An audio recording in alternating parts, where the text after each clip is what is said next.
Again, this is Lane Myers YouTube channel. Y'all go ahead and subscribe to his channel, like his video, comment, and yeah, this story needs to be shared. It's another. I got some other stories that I want to share as well. Some stories going on with Long Island audit as well. You know, with that corrupt police chief and mayor. But let's get started. Recording. It is about 1:11 p.m. on Tuesday, September 12th, 2023. We're doing a pretrial interview with Douglas Downing in State of New Mexico versus Lane Myers. Cause number M191MR 2023-44, M191MR 2023-00044. On the video, it is myself, Kent Walquist, with the District Attorney's Office. We have Lane Myers on the recording, on the video, and we also have Douglas Downing, or I assume Douglas Downing. You and I actually haven't met. Are you Douglas Downing? Yes. Okay. And that's everything. Go ahead, Mr. Myers, ask your questions. Thank you. How you doing, Mr. Downey? Well. Thank you. Can you state your name for the record, please? Douglas Downing. Do you have a badge number with the U.S. Forest Service? I'm sorry? Do you have a badge number? I'm not a law enforcement official. Who do you work for? I work for a private company. And what is the name of it? Recreation Resource Management of America. And who is your supervisor at that company? Laura Blunt. Do you know Tom Zadek? I do. Is he your supervisor? He's a manager, yes. Is he your supervisor? I do. He's the manager, yes. Thank you, Karen.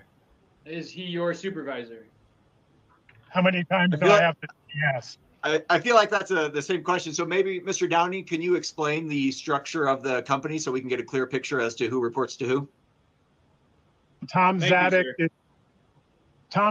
is a director of the organization of the different localities that the company is located in. So he's a supervisor, yes. You don't report to him, though? Not directly. Thank you. Have you spoken to any of your supervisors about this incident? Yes. Which ones? Or one? Laura Blunt. Excuse me? Laura Blunt. Did you speak to Tom Zadek about this incident? He received the incident report. But you haven't personally had a conversation with him? No. Okay. Thank you. What did your supervisor tell you when you spoke to them? Nothing. And who does your company that you work for have a contract with? The U.S. Forest Service. Does the U.S. Forest Service own Hopewell Lake Campground? As far as I know. What? As far as you know, Hopewell Lake is owned by the Forest Service? What did I just say? You didn't answer the question. You didn't say nothing. Is that something on your end? That noise? Yeah, he's shaking the foot. It's We're the hearing rain. a lot of background noise. That's not from me. It's the rain. He lying. Uh-oh. That is not the rain. It's the rain, you're saying? It's the rain. Who is your contact at the United States Forest Service? Yo, this is already starting crazy, man. Hold up, man. What's going on? Y'all see this is already starting off to be some BS. That noise was definitely sound like ice in a cup, not rain. And if it was rain, rain wouldn't stop. It wouldn't just stop like that. I don't have a contact. Wonder something. You don't deal directly with the Forest Service in any way? I do occasionally. And who do you speak to when you do that? A lady by the name of Jennifer. Jennifer. I have no clue. Does Jennifer Sublet sound familiar? I'm not sure if that's it or not. When was the last time you spoke to this lady named Jennifer? Maybe a month ago. So approximately the middle of August? Maybe. And what did you speak about with her? I couldn't tell you. Occasionally we talk. Did you speak to Jennifer about the incident on July 1st involving Mr. Myers? I did. And what did you tell Miss, we'll just call her Jennifer? That there was an incident with a person and he was escorted off the property. Can you give a little bit more detail?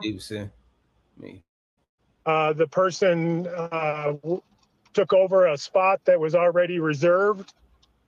Actually, I'll back up. That a person came in with a public landowner shirt and cornered me in the bathroom as I was cleaning, demanding answers about water. Water was working, and bathroom. Get out of here, man. I explained to him that he needed to contact the Forest Service. No way. And discuss it with them. I don't. As far as the repairs. And then I had went around cleaning the bathrooms and noticed that person in a campsite that was already reserved. When I went and talked to him and asked him to move and gave him the option to move to different sites, and went back an hour later and they were still there, and observed beware of dogs. All right, man. Hold on before. Now we know he's getting into this whole BS spiel about how he was so scared and whatever. But when he started off with, y'all remember, I know y'all remember, y'all was hearing that rattling noise, and then he said it was the rain. Once he said it was the rain, when you know that sounded like ice in a cup. And I don't know. I just don't believe. I can't believe nothing this guy has going on. I can't believe nothing he got going on. He doesn't want to answer questions already because he already knows all of this is some BS built on lies and exaggeration. And you got that man arrested. You got somebody arrested, thrown in jail. They tried to put 4 charges on him. This is a serious matter, all because you didn't like the way that he talked to you, because he has too much aggression, or he basically he said he's too manly to be here. I don't want him over here because he's being too much of a man. Like, bruh, come on. Sign on the vehicle. When I got out of my vehicle, a dog approached me quite rapidly. Exactly. And I pulled my mace, and the dog was called back, and the person came running at me screaming with his hands folded and fists, yelling at me, telling me to get back, to get off the property. And I asked him to leave the property at that time. And that's what you told Jennifer? Yep. Did you tell her anything else? That the state police, I contacted state police. They came in, that the state police went back to move you out of the property, and there was an incident and a scuffle, and the person went to jail. All right, so moving forward with these questions for timeliness, can you do your best to give complete answers? If you have more to say it. Don't have me ask the same question multiple times to get a further answer. So did you tell Miss Jennifer that Mr. Myers punched the cop in his face, broke his nose, and it took 2 cops to take Mr. Myers to the ground? I did not. Do you know who told Miss Sublette that? I don't know. So if I pull up a copy of the incident report that says that you said that, is that not your incident report? Wow. I'm sorry? You heard him. Okay, I'm going to pull up the incident report that is alleged to have came from you, in which it states that you stated that Mr. Myers punched the cop in his face and broke his nose, and it took 2 cops to take him down. Wow. No, I didn't write that. You didn't write. You didn't write that? Nope. Who wrote it then? But you wrote the rest of the statement? I don't even know what statement you're talking about, sir. Now you The one you gave to Jennifer, the one that you just referred to when I asked you, what did you tell Jennifer? Come on. I did not give her any written statement. Just a verbal statement? I talked to her and I did not say anything about broken noses and bloody noses. So anything that Jennifer Sublette wrote down was based on a verbal conversation with you? That was her interpretation of what you told her? It was verbal and nothing more. So to the best of your knowledge, did Mr. Myers punch Officer Moreno in the face, and did it take 2 cops to take him down? I don't know. There was 2 police officers that were there, and I was communicated to me that there was a bloody nose and a torn uniform. What's up, Bridges? And that was communicated by who? Officer Lee, I believe his name was. Did he take a statement from you? No. Okay, so that was just a conversation? Bridges, I like your picture. It was just a conversation. Okay. Now, did you contact anybody at the Forest Service prior to Mr. Myers being arrested? No. Did you contact anybody at the Forest Service prior to Mr. Myers being That's what he's trying to detained? make it seem like. Kate. No. Stevenson. Did you contact anyone at the Forest Service prior to you calling 911? No.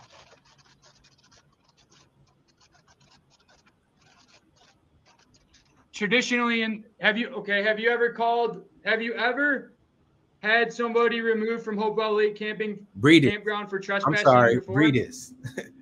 No. Is that right? Have you been trained on what to do by your company in a situation involving a camper? Yes. And what did your training instruct you to do? To de-escalate, and if it was threatening, to call 911 and have the police come out. And is that if somebody breaks the law or just in general? If I'm threatened or feel threatened, or there's a reason to contact the law enforcement, to contact 911 and let them deal with it. Just contact 911 because you scared. Is there a reason you did not contact the owner of the property, the United States Forest Service? They were contacted later on, I'm sure. No, I'm asking you, sir. I contacted 911 per direction of my company. Was that per direction of your company or the United States Forest Service? Per the company's procedures. Does your company have a special use permit with the United States Forest Service? As far as I know, you would have to ask them.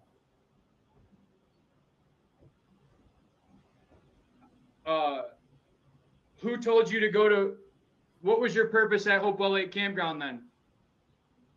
To provide host services and manage the campground and lake. Who is that? He does look. Does that mean to make sure everybody's following the rules of the campground? Yep. Correct. Who played on Scary Movie? And who sets the rules of the campground at Hopewell Lake? I believe it's between the Forest Service and the company. You believe the company that you're referring to as in the Recreation Resorts Company? and the Forest Service. You believe that the Recreation Resource Management private company has input on the laws and regulations at Hopewell Lake Campground? Those are, you would have to ask Recreation Resource.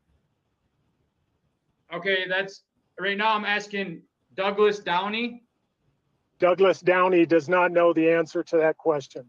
Okay, do you know which agency is responsible for enforcing the potential violations of the rules at Hopewell Lake Campground? Show your face, Doug. It would be the police, 911 if I called them, the sheriff, the law enforcement, Look at the screen. Forest Service law enforcement, Forest Service, Face, Doug.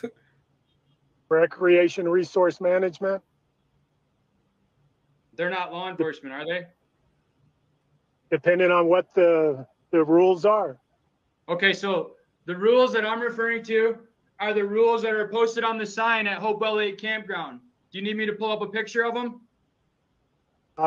Sure, go ahead. Okay.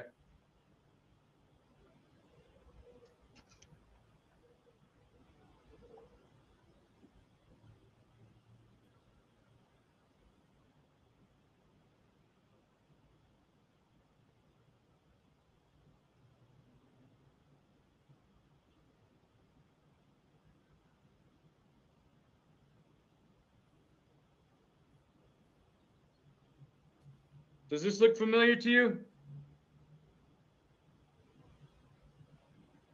I can't see it. It wasn't staying in focus. That's why we couldn't see it.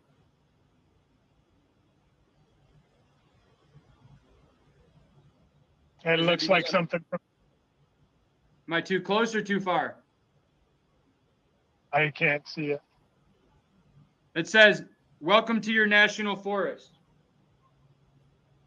As a visitor to the national forest, you must follow the rules to protect the forest and the natural environment and to ensure your health and safety. So please follow these rules, okay?" So I'll work on getting that onto the big screen here, but this is the rules at Hopewell Lake Campground posted on the sign. Okay, then if it's the Forest Service that posted it, then they would post that.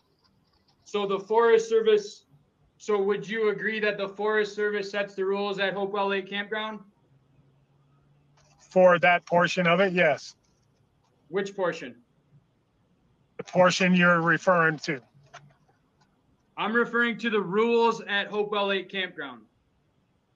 Correct. And there's So- other rules that go along with it too, as the manager. There's other rules that go along with what the picture I showed you, or something else are you referring to? Other pictures on the board for quiet time. That's all in Pets that on a picture. leash. That's all in that Pets picture. have to be on. Checkout do not- time is 1 o'clock. According to the So, sign, you pets know, do not. okay, if it's there, it's there. Well, that's what I'm asking you, if you're aware of it, of it being there. I'm aware of the regulations that I just stated. Just those, or all the rules that apply to Hopewell Lake Campground? All the ones that I know of, yes.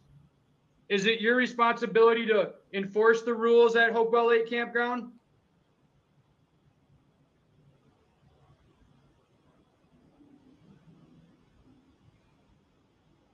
Did you freeze, Mr. Downey? Are you there? He looks frozen on my end. Oh. There he is.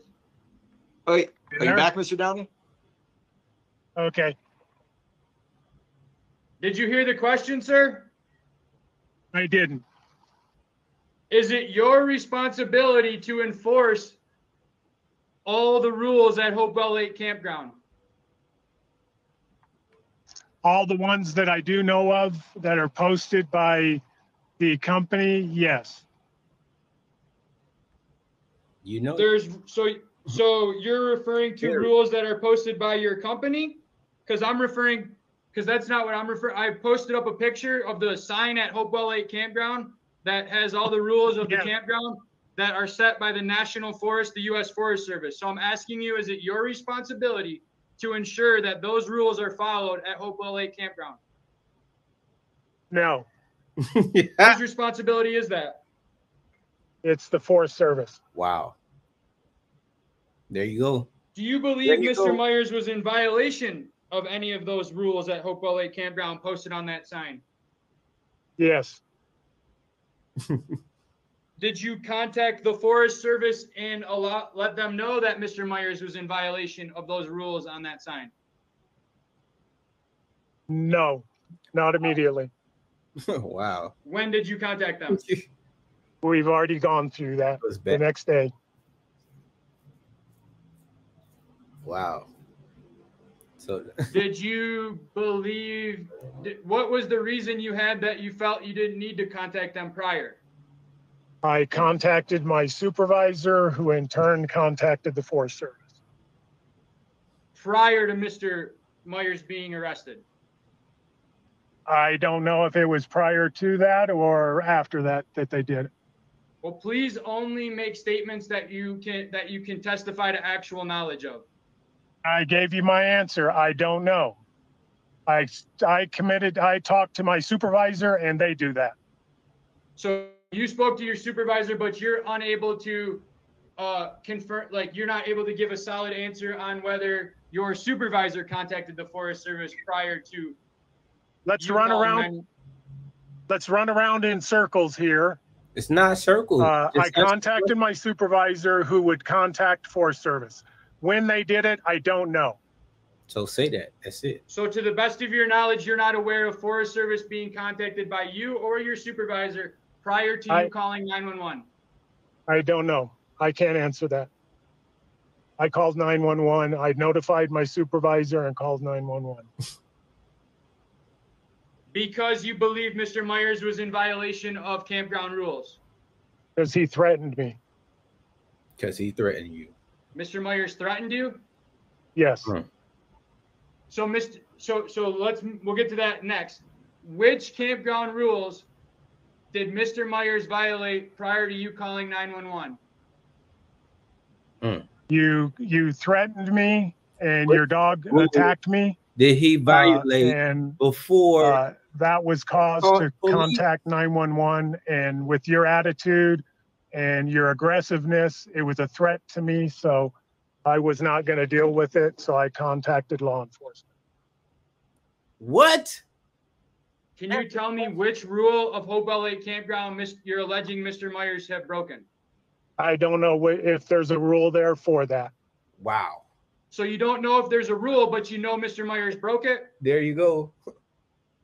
As I stated, you threatened me and your dog approached me to come running at me. Mr.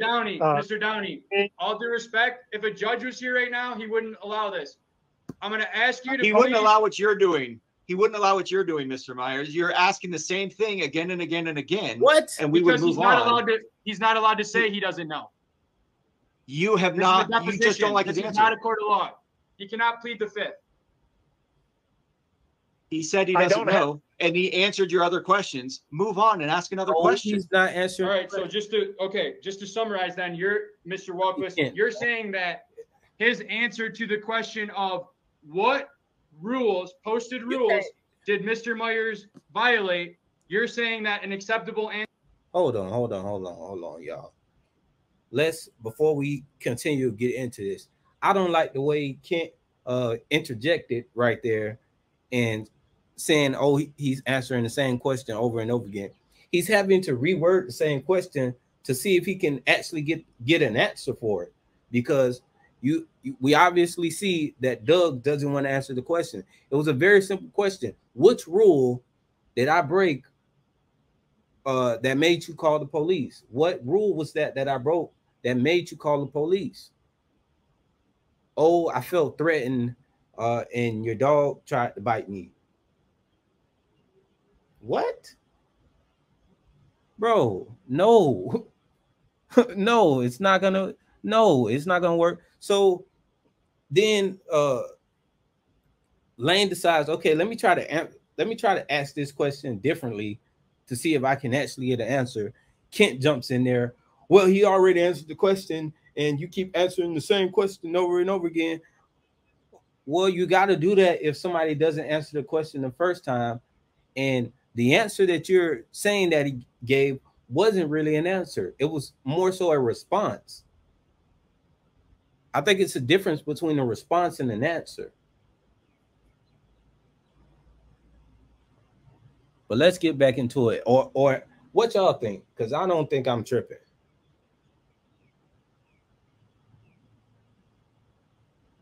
Answer is, I don't know. He has answered your question. Let's move on. Okay. Wow. Wow. Doug's so happy Kent saved him. He's so happy. Have you spoken to anyone at the Forest Service since Mr. Myers was arrested, other than Kent is Miss Jennifer?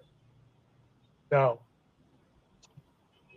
Has your supervisor notified you of what to do moving forward in a similar situation?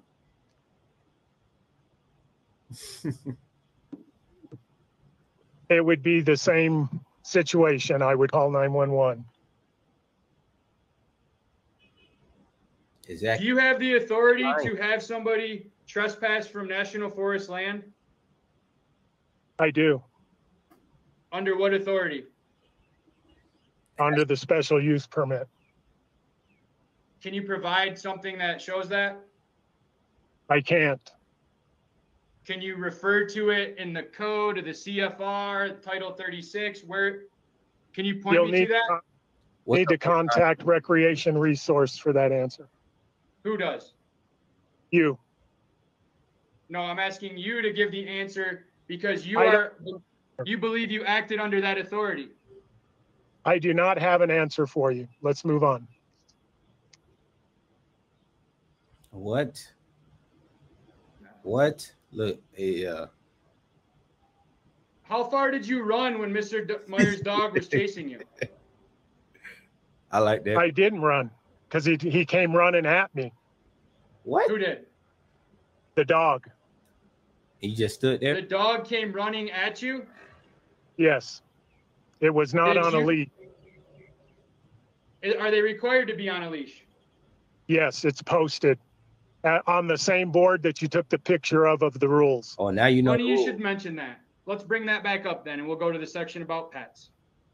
Because a second ago you didn't know the rules, but now you know them. So we're going to pull them up just for clarity. Exactly. Come on, man.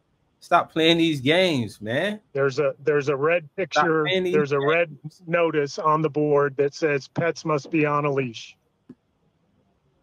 Pets and animals. Pets are not allowed in swimming areas. Saddle, pack, or draft animals are allowed only in authorized areas. Pets must always be restrained. Where does it say pets must be on a leash? Restrained is on a leash. Crazy. That's your testimony? I think that's very clear. Being restrained would be on a leash. You cannot run it. It cannot be running loose. So that's what you stand on. Okay. It's your belief that in a national forest, a dog must be on a leash? In the campground, yes. And it is your belief based on something you read somewhere? It's posted on the board. That pets must be restrained. And for the purpose of this discussion, you're using the word restrained as on a leash? That would be correct.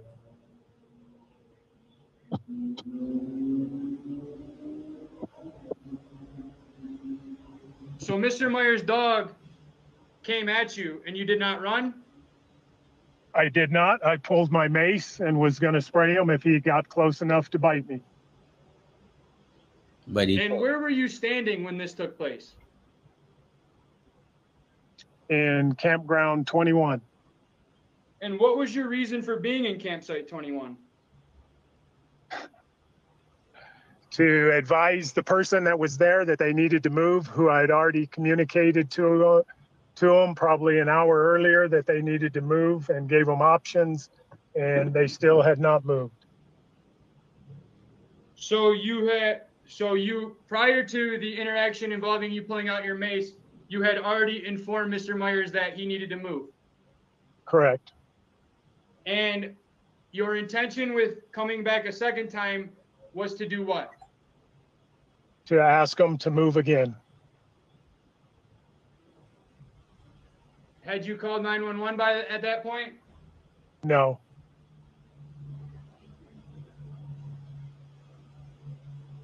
When was the first time you felt threatened by Mr. Myers?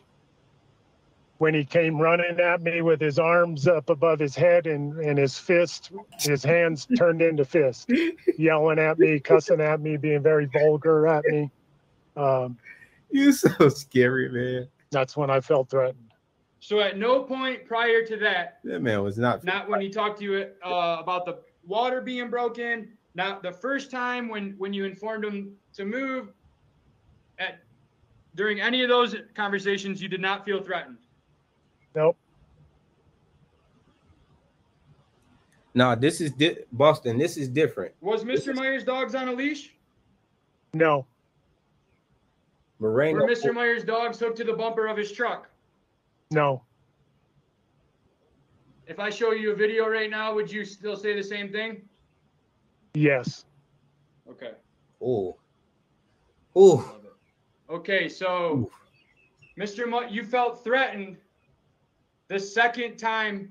So this would be the third interaction with Mr. Myers now. That was the second. It's the third. Are you changing your testimony because you testified initially about? What is the third? You tell us. You tell us. You tell me. I'm going by your testimony that you gave at the beginning of this video. That was the second interaction with your dogs and you. That was the second interaction. That's when I contacted 911. What about the first interaction? So what was the first interaction? When I asked you to move, you had already moved into a site that was reserved, and I asked you to move the first time. 10 minutes ago, did you testify that our first interaction involved me asking you about the water in the bathroom? No, that's not it. You didn't just testify to that. I said the first time that I talked to you was at the bathroom. The next time was when you were in the campsite and I asked you to move and gave you options. Yeah. And then I came back around again, which would be the second time, and wouldn't asked that be you. The third, sir? Okay, it's the third time. I'm sorry. You're right. It's the third time. Wow. Sir, there's nothing to get hostile. I'm just going by your testimony. Initially, he was explaining his answer. He was explaining his testimony, and then you interrupted him. It's the third Ask time. a question and let him answer. Ask a question and let him answer. Okay. Go ahead. It's the third time. I'll let you go. Go. Third time. I'll let you go. So that was the third time. Yep.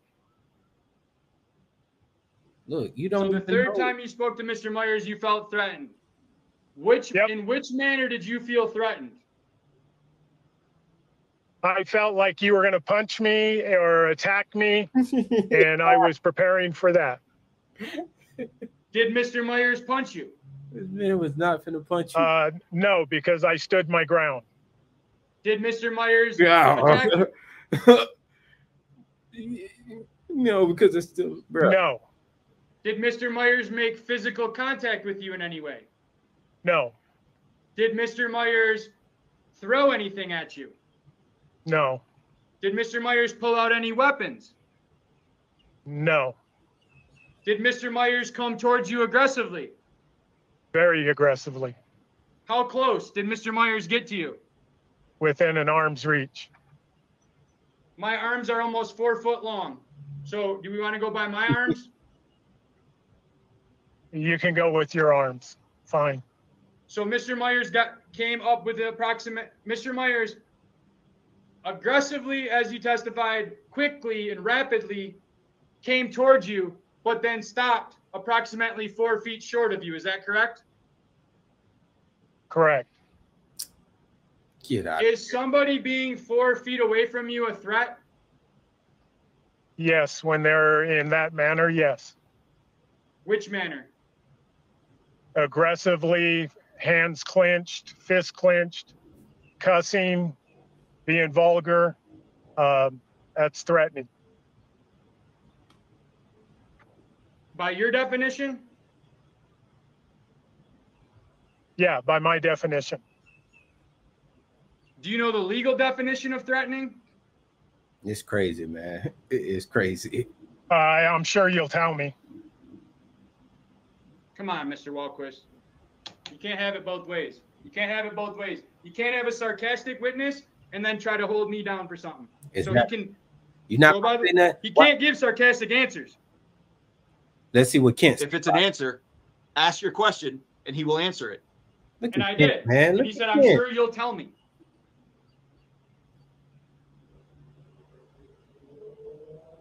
The question was, Mr. Downey, do you know the legal definition of threatening?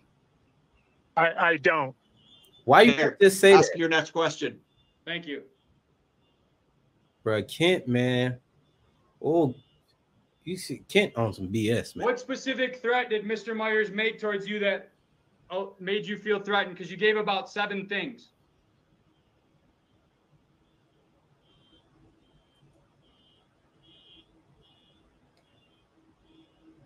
Listen, man. I think we lost you again, Mr. Downey. Are you frozen? No, he ain't frozen, man. He doing that shit on purpose. Let's hope that kicks back in a moment. Yeah, what No up? worries. He's obviously getting caught lying and he knows it, but we'll get to that in a minute. Mm-hmm. Yeah. But see, yeah, man. He on some BS.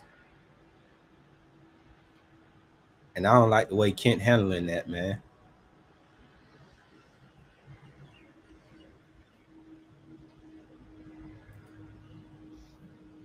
There you go. All right, you're back. Yeah, show your face. Did you hear the last Show question? your face, Kent. I mean, Doug. I didn't. You could have just left. Did anyone else witness Mr. Myers threaten you? Not to my knowledge.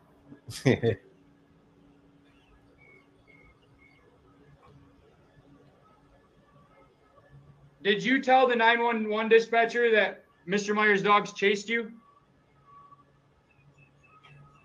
I said yes. I said that they chased to me, came at me, is what I told them. Do you remember what you told the 911 operator? Yes or no? In total, no. Do you have any background? Do you have any background in the field, in the medical field? Yes or no? In what way? Have you received any formal training in the field of medicine? Yes. Which type? I was an EMT. Have you received any training or formal education or certification around mental health or mental or behavior? No. Can't say I have. Have you taken any psychology classes?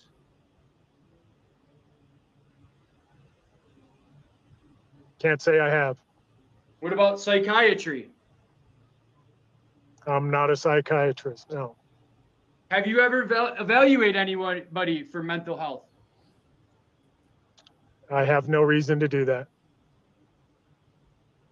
So would it be your testimony that you have no experience evaluating a individual for mental health? I have no reason to do that. I'm not in the medical field. Did you refer to Mr. Myers as crazy? I did not. I said he was unstable.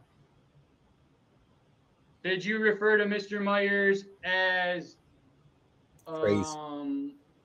wearing a public landowner shirt? I did, just like you're wearing it now. And what does a public landowner shirt mean to you? I have no clue. He nervous. Do you believe that wearing a public landowner shirt is a crime? He's nervous and he can't face questions. There's no reason to wear any T-shirt as a crime. Did you call 911 and the first thing you said was he's wearing a public landowner shirt? I don't recall. Do you have any reason why you would refer to Mr. Myers' shirt in this incident?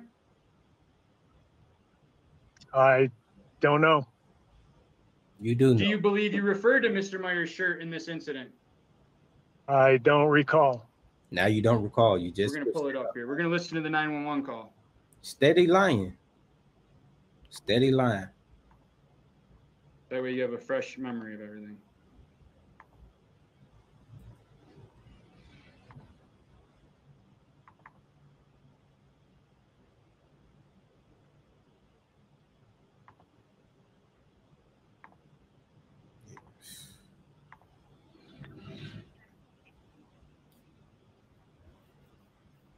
I can't believe Kent though, man. He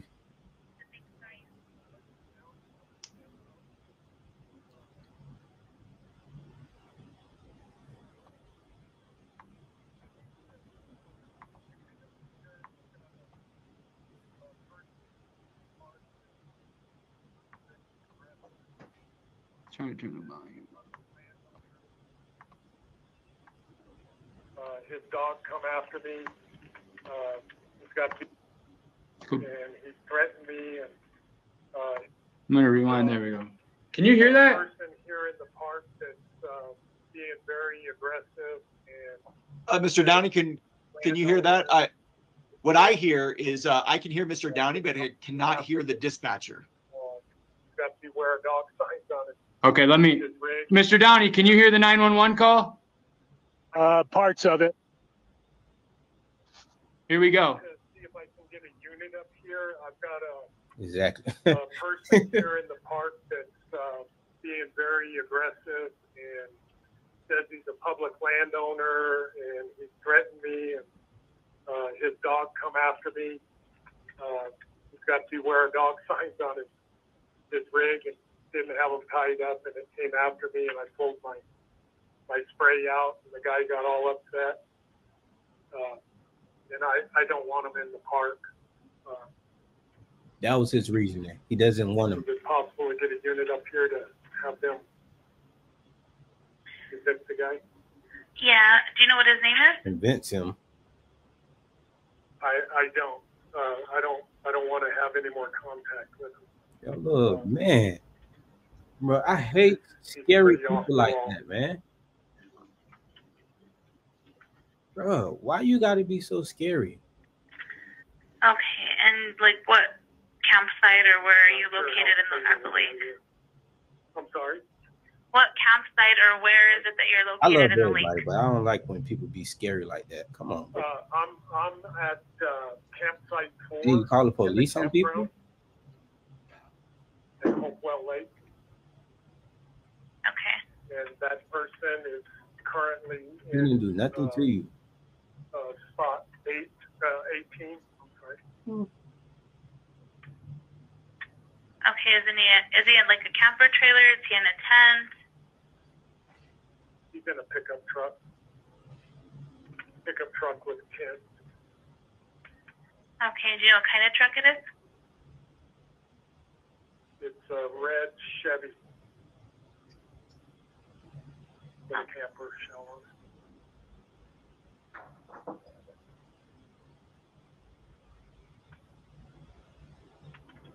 Okay, and what's the phone number for you? I don't think they're going to go anywhere. I just don't need any more interaction with them. He's pretty unsafe. Okay, what's the phone number for you?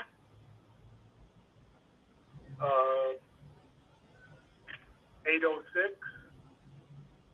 We don't need to go that. Okay, so now, were you able to hear that, Mr. Downey? Yeah, it seems pretty clear, just like I've said before. That ain't what you said. That you were able to hear it? I heard it. Okay.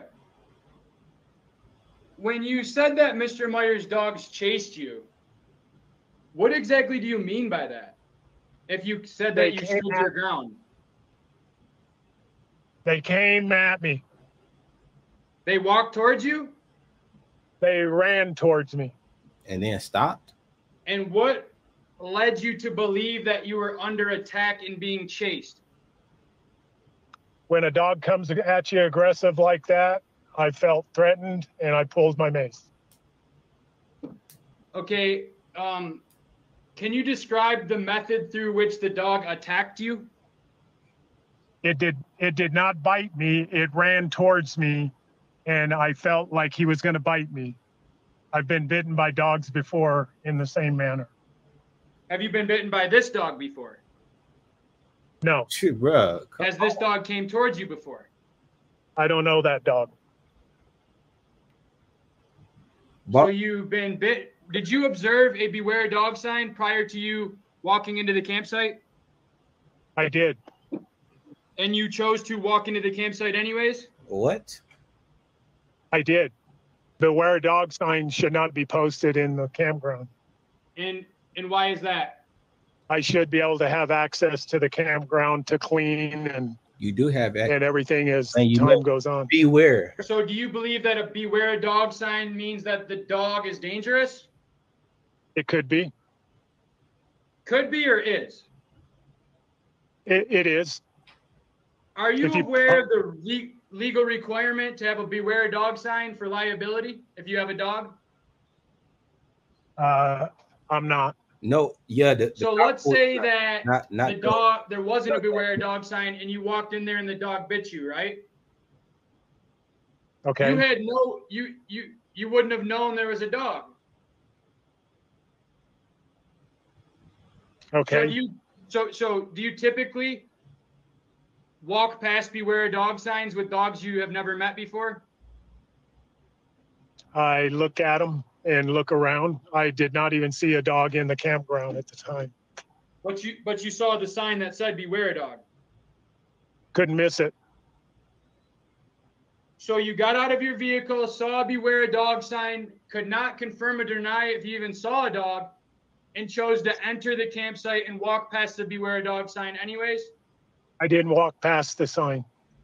The truck was backed in to the back of the campsite. You didn't. Did you enter the campsite? I did, from the front. In plain view of the beware dog sign? The beware dog sign was in the back where the truck was parked. When you say in the back, do you mean are you referring to the location of the sign or the truck? That's so aggravating. The truck and the sign. Where was the sign located in the truck? On the windshield of the truck, Which windshield? the front windshield. And the truck was backed in, you just said? Yep. So that would put the beware dog sign directly in your view as you walked into the campsite. It was 30 feet back from the front of the campsite. So yes, It was 30 feet back? yes. What's the biggest camper you're allowed to park in that site? I couldn't tell you right off the bat, but probably a 26, 27 footer, 30 footer. What is the rule? You don't even I'm rule. not following you. What you mean? Just There's a rule Rule. of what size can be in there. And you enforce the rules. I'm asking you, what is the legal size for a camper in that parking spot that you just claimed was over 30 foot long? A 30-foot camper can go in there. My truck is 23 foot long. Okay. Is there a question? What's the question? Was my truck more than 7 feet in the site? Oh, yes, it was long ways in the back. Probably The 20 back- feet back. Was the truck parked on the designated driveway? No, Where was it parked? that's a lot. it was parked off to the side. Of It was what? parked. It was what? It was parked at an angle In the site. in the site. On the gravel? Between the gravel and the picnic table. Between the gravel and the picnic table.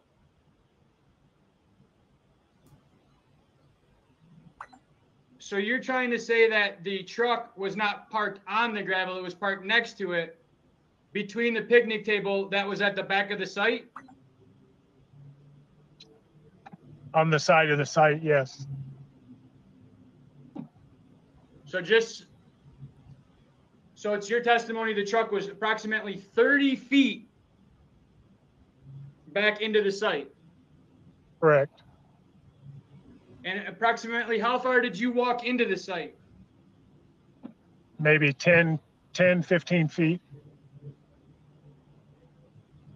So do you, let me clarify something and go back 1 second. Did, when you say the truck was 30 feet in there, are you referring to the back of the truck or the front of the truck? The truck was about 30 feet in. I mean, I can't say it's the front, the back, or what. It was in about 30 feet. So you don't know nothing going. The truck, the front. I'm asking you a serious question here, and you referred to distance. So you opened the door for this. You're saying that the truck was backed in, and it was 30 feet from the entrance to the site. So I'm asking you, was the front of the truck 30 feet from the entrance, or the back of the truck? The front of the truck was 30 feet in. So that would, so if the truck were 23 feet long, approximately 53 feet in was the rear? Please. Sure. Please don't let that ever leave me. So you walked approximately 15 feet into the site? Yes. And how far were you from the truck at this time? Maybe 20 feet. I don't know. So you walked in 15 and the truck was still 20, but the truck was only 30? Because that would be more than 30.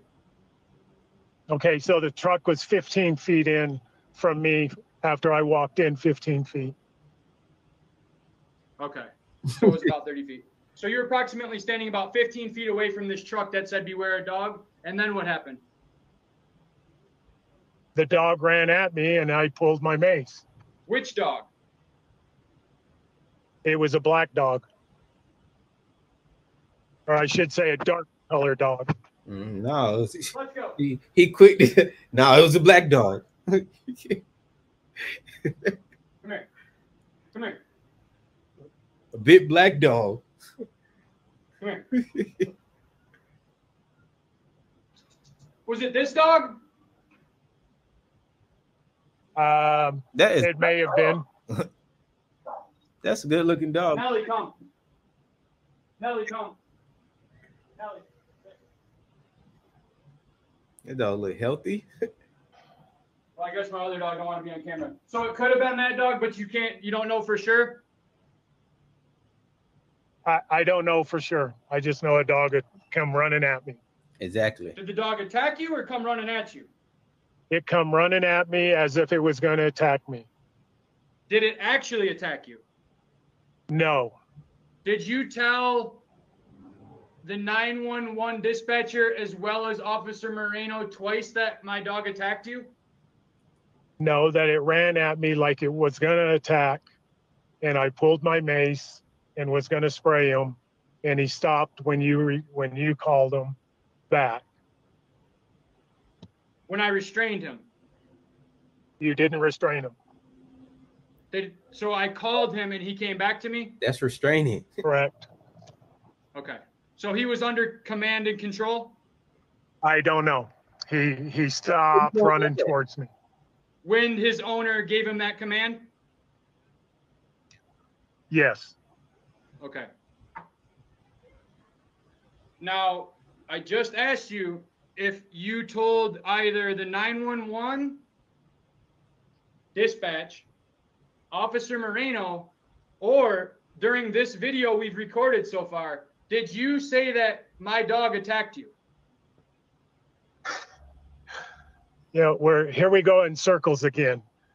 He approached me as if he was going to attack me and charging at me as if he was attacking.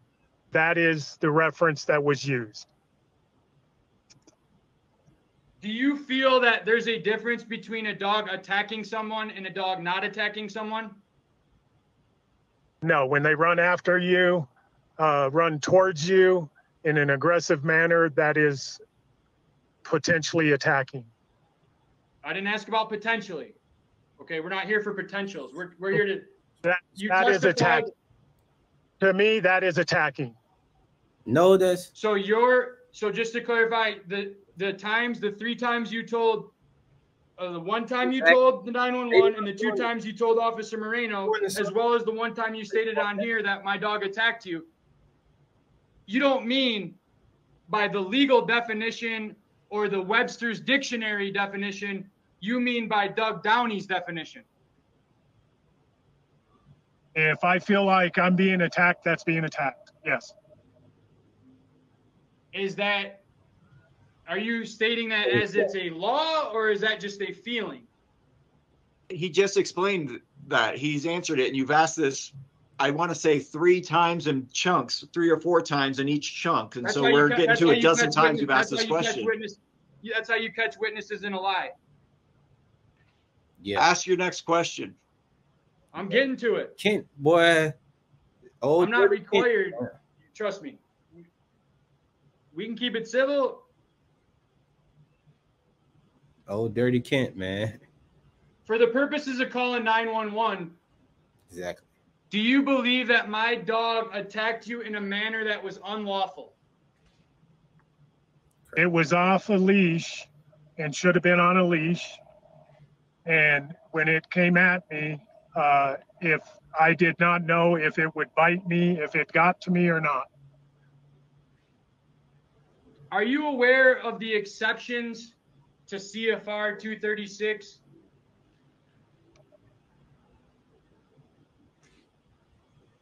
I have no clue what you're talking about. The rule that I quoted about the dog being restrained. Are you aware of the exceptions to that rule? No. Are you aware that service animals are not required to be on leash or restrained?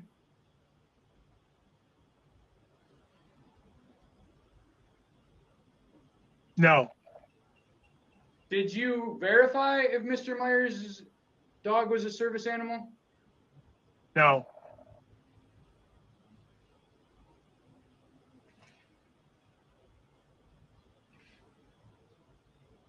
Do you have any injuries from Mr. Myers' dog attacking you? No. There's nothing you can point to or show us or have documented? I've already said probably 5 or 6 times I was not bit or hurt by the dog. Okay. We're gonna pull up this video of you talking to Officer Moreno here.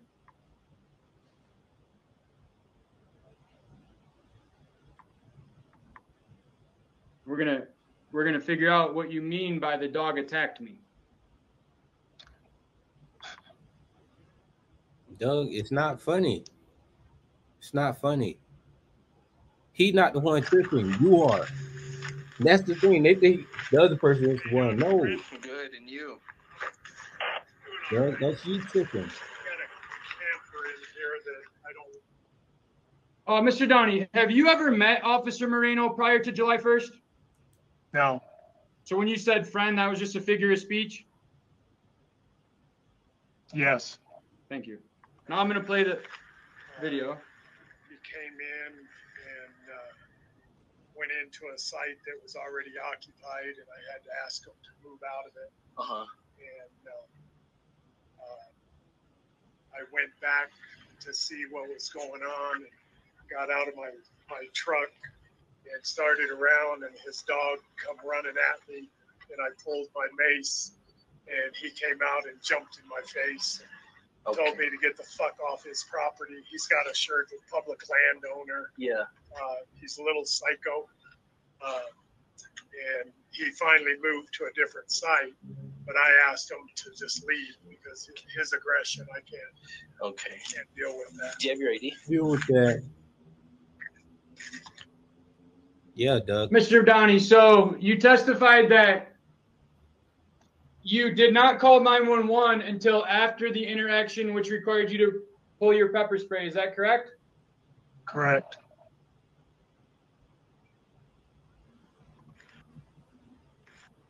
And you're the manager? And it's your testimony that you did not feel threatened prior to that moment. Correct. And your statement on that, what you just said on that camera is that Mr. Myers came into a site that was reserved and you asked him to move to a different site.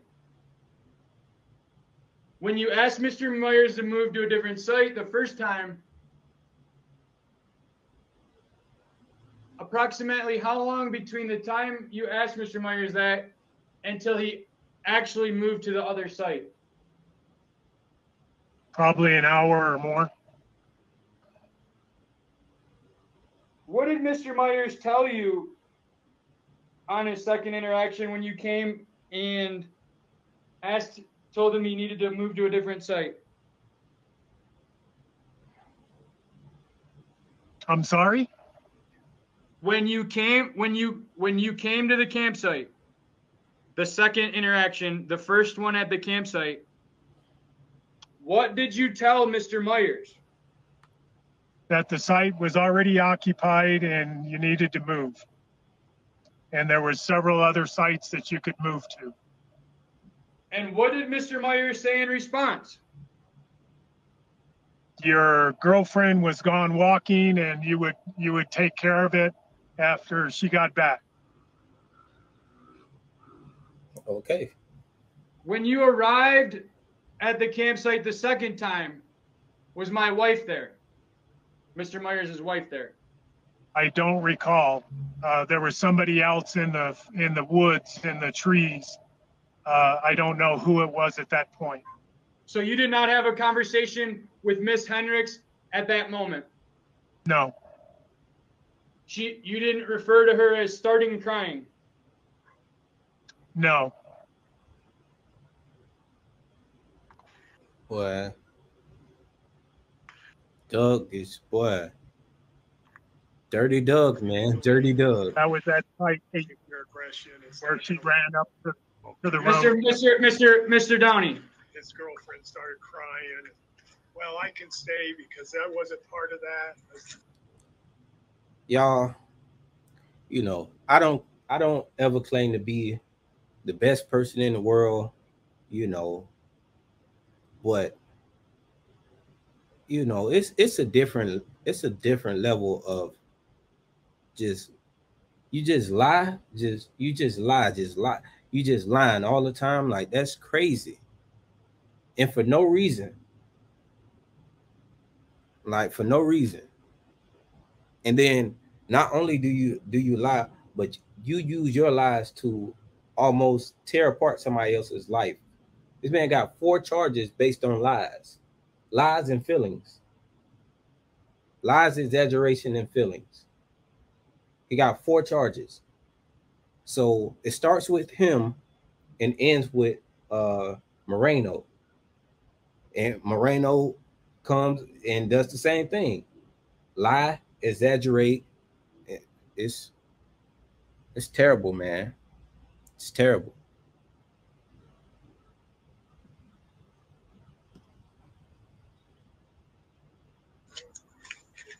That's between you and but he needs to leave.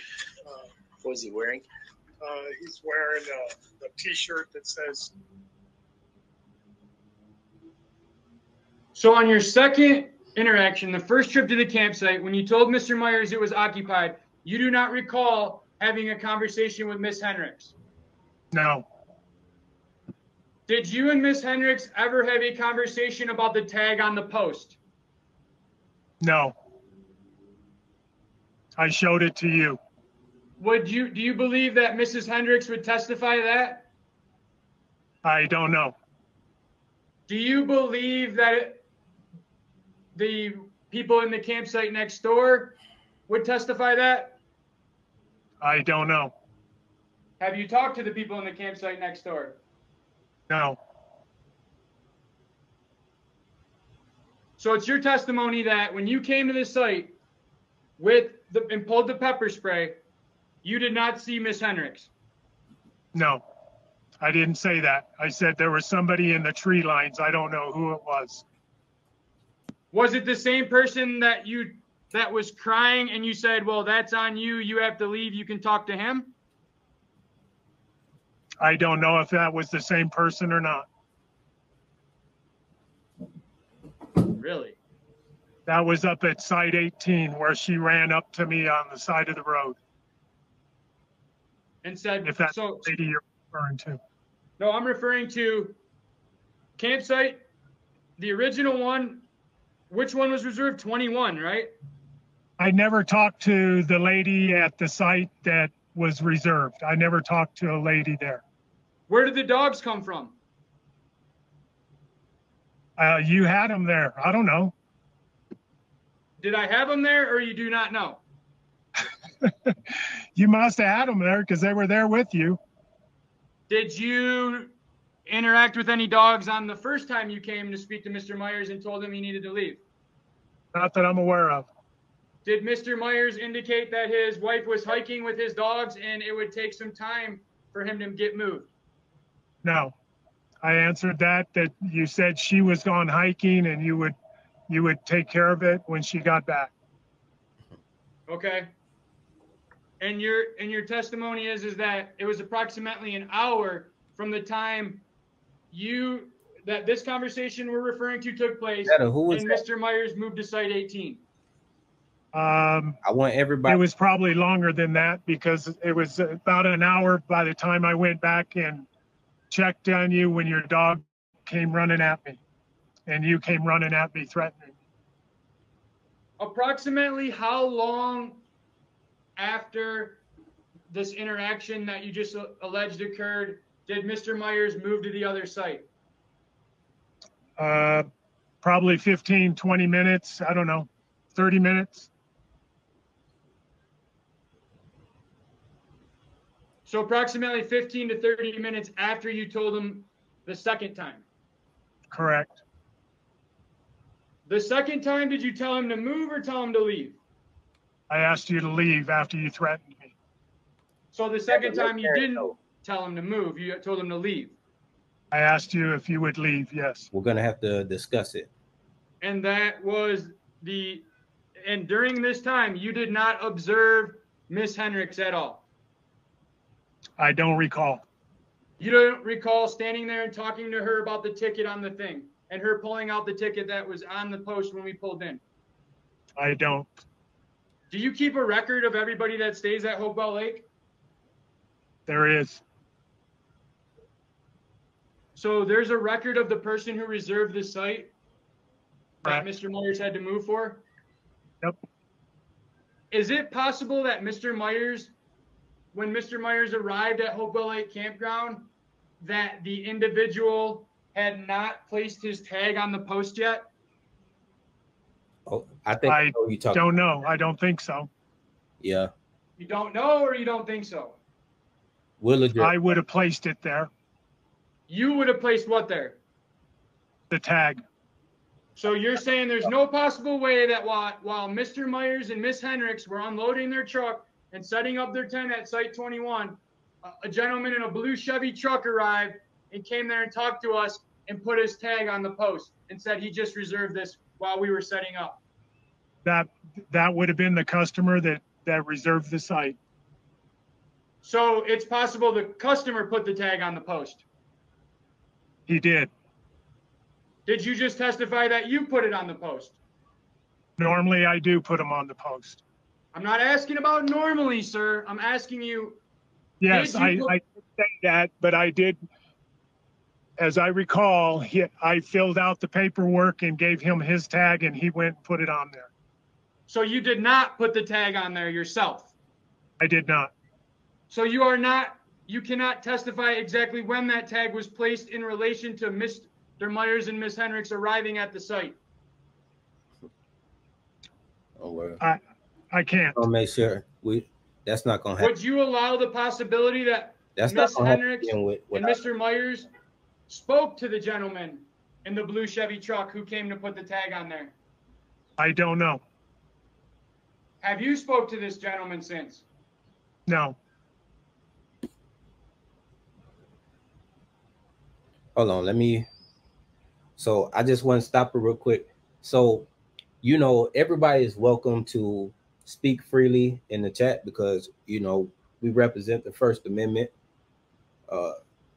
But if you're going to be in the chat, you need to make sure that you're not directly, I don't want to necessarily say offending somebody, but if it's like if you're being combative with somebody in the chat, that's not what we do here. We're focused on what's going on, you know, in the video. Anything other than that, you know, personal feelings about things that don't have anything to do with what's going on, we're not having that here. You know, you're welcome. Like I said, you're welcome to say what you want. You know, I like to keep it free, but at the same time, you know, we have to be respectful. You know, I believe in being respectful. So if anyone is feeling like they're being disrespected or somebody's being maybe condescending or something towards them, make sure you get my attention and bring it to my attention. You can do it at you can do it at the time that it's happening, and we'll address it right then and there.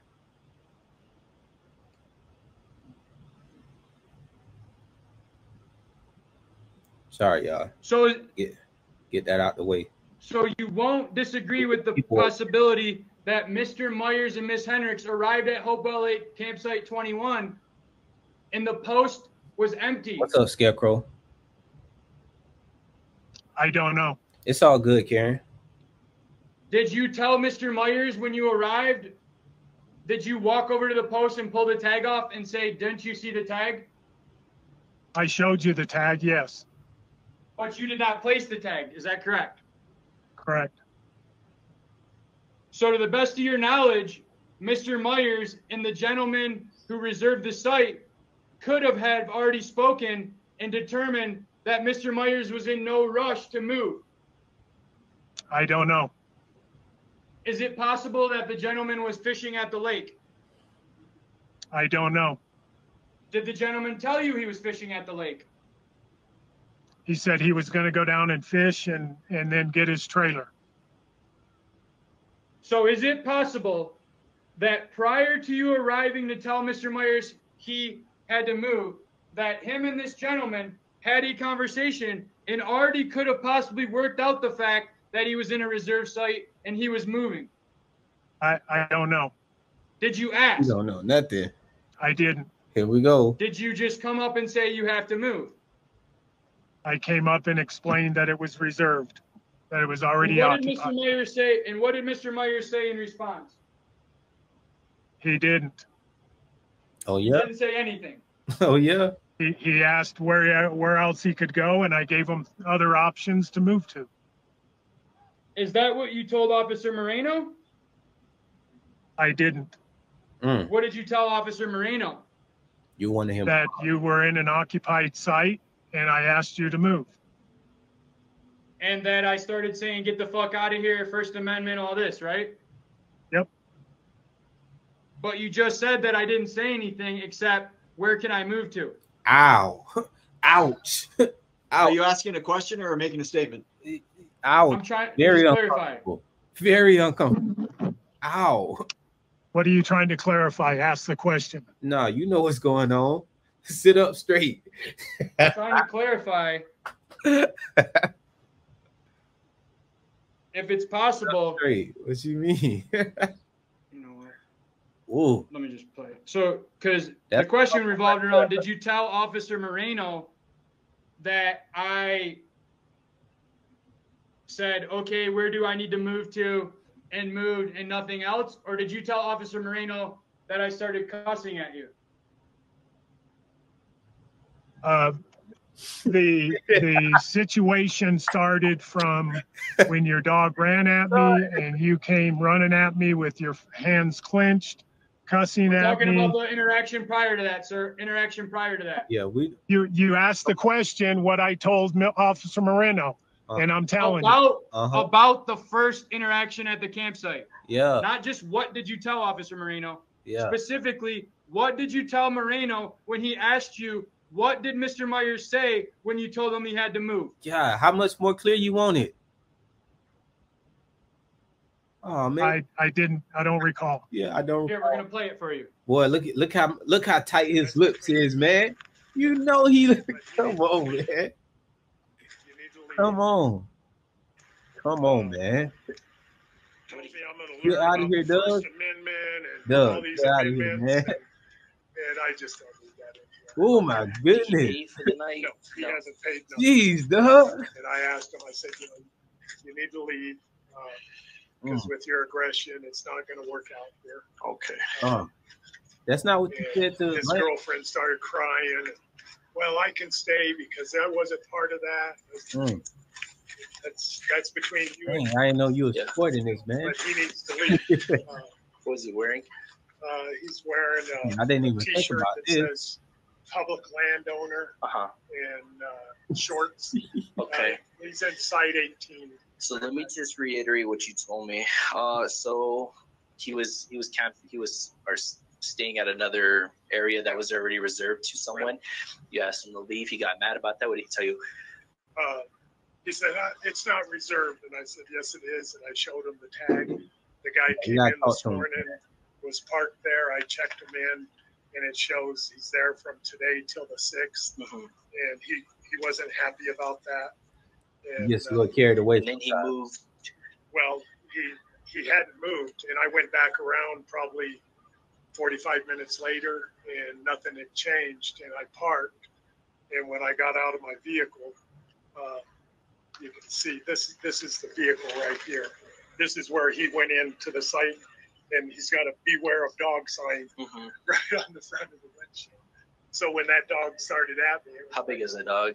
Pretty good size. It's a black lab pit mix. I don't know. Okay. Yeah, I figured it's some. And then he come out and jumped in my face. What did he tell you? I know you got to relax. Off his property. I didn't have no right there. And I just. Did he threaten you? Well, yeah, I take that. Okay. Especially when he's stuff like that. So he was clenched his fist and came up to your face. How close was he? About arm's length? No. I mean this is his face. So pretty close. Yeah. Okay. So that's not even close, bro. I talked to the manager and stuff. They said he needs to go. So. Okay, I'll go tell him he needs to leave. He's not wanted, or he's not allowed to be here. So you are the manager. Renetta. I'm the camp host of this and the lake. Okay, I'll go ahead and talk to him. Okay. Thanks. Which supervisor told you to call 911? Laura Blunt. And did she inform you for what legal reason? I felt threatened by you, and I wasn't going to have you on site because of the potential of an issue. And being threatened, I didn't want to have to deal with you.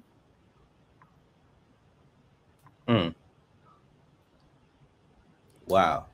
But you just, but you And told which threats were those that you were worried about? Wow. Your aggression.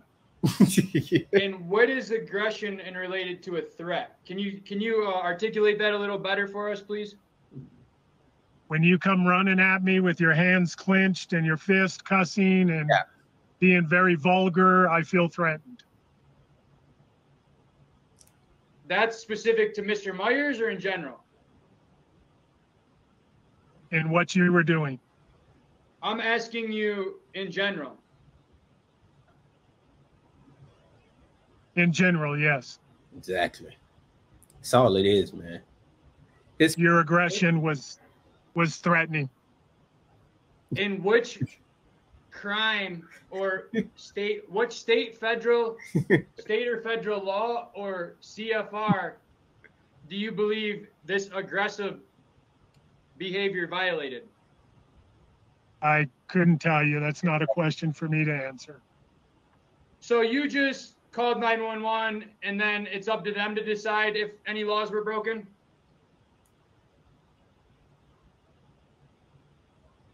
You heard the question. Oh, I got to think about Yeah, I guess so. I called 911 because I felt threatened.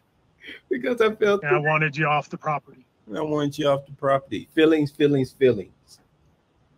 And your supervisor gave you the okay for that? Yes.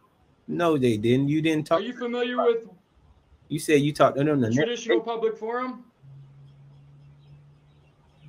No. Do you know what a First Amendment liberty interest is? You know he don't. No. You know. Do you know the federal code or statute for trespassing on federal land? No. Yeah, man, it's a wrap. Do you know the code for being aggressive on federal land?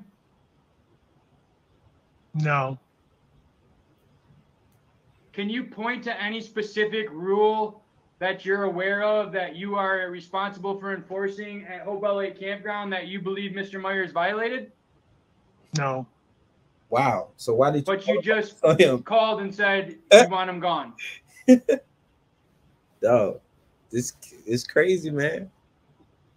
Unbelievable. Your dog was not on a leash that ran at me, and then you came at me in a threatening manner. That is grounds for me to contact 911 and have you removed.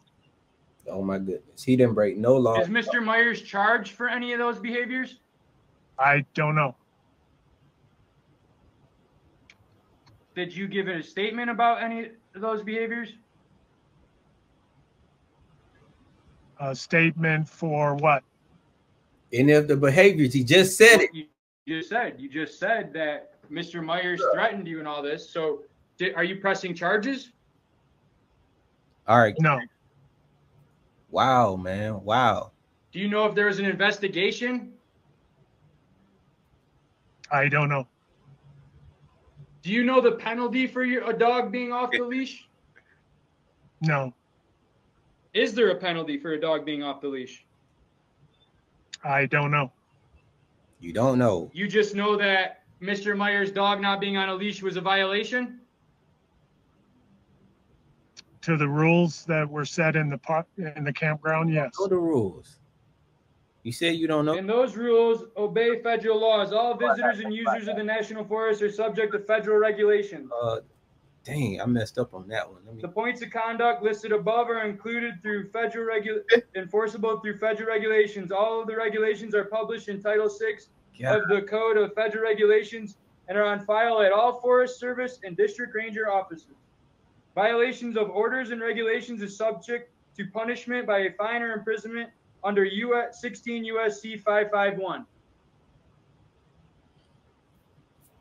Does that sound right to you? Okay. What is wrong with you? So let's pull up those laws that you refer to. No, man. Doug Title 36 of the CFR. Getting himself into, man. He was not ready for this. He just thought he was gonna call the police. They was gonna make him leave, and it was gonna be over. This up for us. That's what he thought was gonna happen. Let's see. Do this. Because they feel like they can use the police as their guard dogs, even if to enforce their feelings, and not what law enforcement is there to do: protect and serve and uphold the Constitution. But too often they become. Can you see that? Enforcement. Yeah, you see it. Can you see that? Okay. I can see it. Can you see it, Mr. Downey? Yes. Yeah, I see Code of Federal Regulations. What you showing? Are these the ones that apply at Hopewell Lake Campground? Yeah, I guess. I don't know. Are you responsible for enforcing these rules at Hopewell Lake Campground? Yeah. No. Okay. So you're not responsible for enforcing whether Mr. Myers' dog is off a leash or not? I can inform them that the requirement is that they be on a leash. And then what else can you do? I can contact 911 if it determines to be that extreme and have them come deal with it. just Is a as I dog did. off a leash a violation of state law? He is a host. I don't know. So when That's you call them for the dog off the leash, are you alleging somebody was committing a crime? I'm not. So what would be the necessary reason for you to call 911 if there's no law against something and you have no authority to enforce a law even if there was one? There are rules that I say said you. law. A rule is not a law. Okay. Well, I'm not a law enforcement, so I can't enforce it. Right. But you stated that you have the authority to enforce trespassing against Mr. Myers. I did. You did what? I did not say I had the authority to do that, but I asked them to remove you from the property. Under what authority? If you don't have if you're not law enforcement. As the campground host and manager of the site. You're not the manager. And those authorities are vested to you under what? Managing the site. Under what authority? What authority are you authorized See how to he have someone removed for trespassing from Hopewell Lake Campground? For it could be many different things, but in this case, it was you being threatening and being very aggressive in your means and manners. So is that trespassing or is that disorderly conduct? I don't know. I don't make that determination. You don't make the determination, but you called the police alleging somebody was violating the law, right? I didn't say you were violating the law. So why would he be So why would Mr. Myers need to leave Hopewell Lake Campground if he wasn't violating the law? Because you were being aggressive and he gonna stick with this. He gonna stick with this. Threatening to me. Look, and I didn't want to deal with it. Some other stuff. Is that illegal? It could be. It could. I'm asking you if that was. Yes or no? I don't know. You don't know. You don't know. So you're testifying that you were allowed to have Mr. Myers removed for being aggressive, which is not even a violation of any law. That's what you're saying? I contacted the police because I was threatened and you were being very aggressive and very vulgar. Right. Right, Ellis. Which law gave you the authority to tell Officer Moreno to have Mr. Myers needed to be removed? Which law? I don't know what law. Did you tell Mr. Moreno that you wanted Mr. Myers removed? Yes. Did you tell Mr. Myers that you spoke to your supervisor about Mr. Myers being removed? Did I talk to Mr. Myers about Mr. Myers? Did you tell Moreno that you spoke to your supervisor and that person you did? Did that person give you a law that cites Mr. Myers could be arrested for trespassing for being aggressive? No. Did you attempt to give the appearance of authority to Officer Moreno? No. Oh, what? Let's play the other than being the host and the manager of the sites. That's authority. Does the host or the manager of the site give you the authority to issue trespassing warnings against guests? I did not issue trespass warnings. Or no? I communicated what was going on, and I wanted you left out of the facility. Yes. Under what authority? What authority gave you the right? What authority authorized you to tell Moreno you wanted Mr. Myers removed? What authority were you acting on? So are we just going to go in circles with this again? Not a circle. I hate when they say that. What authority were you acting on when you informed Officer Moreno you wanted Mr. Myers removed? I was the host and the manager of the sites. Do you have somewhere you can point to that lists all the powers of the host and manager of the site? No. How were you informed, or how do you verify what your powers and authority is as the camp host at Hopewell Lake Campground? We discuss it in meetings. I contacted my supervisor. They said contact 911 and have you removed. I did what I was told. Oh, now you did. So you were just following orders. Now you just correct. Orders. Whatever.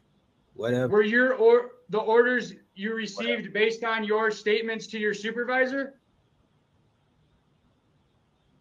Yes. Yeah. Stop trying to get away from it. Did anybody else contact your supervisor? Not that I'm aware of. Did your supervisor speak to Mr. Myers prior to being arrested? No. Did your supervisor tell you under which authority you are allowed to have Mr. Myers leave? No. Are you aware of the 14th Amendment? You know you're not. I know there's a 14th Amendment. Do you know what it says? No. Do you know what the First Amendment is?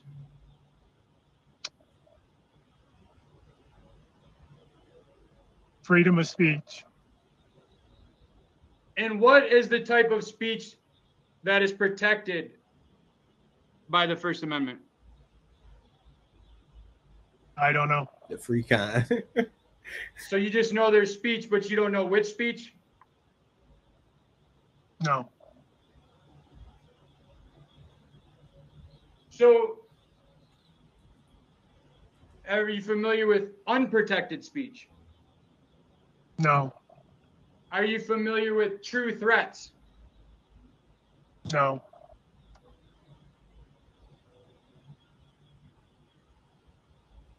Terrible, man.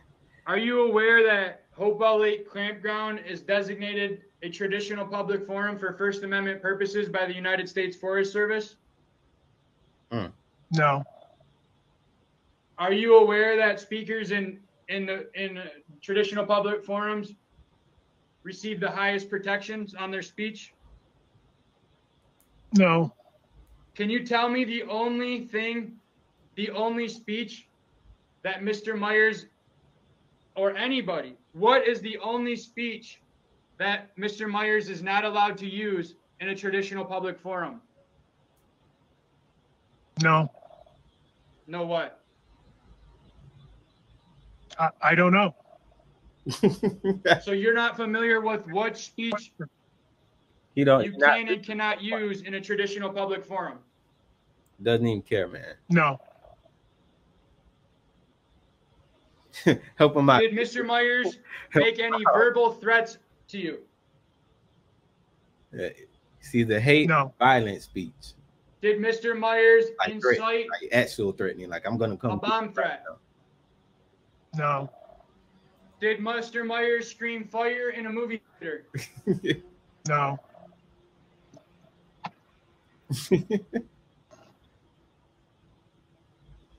So your testimony is Mr. Myers used protected speech. Doug is trying to dodge everything. I don't know. Get to the side. Okay.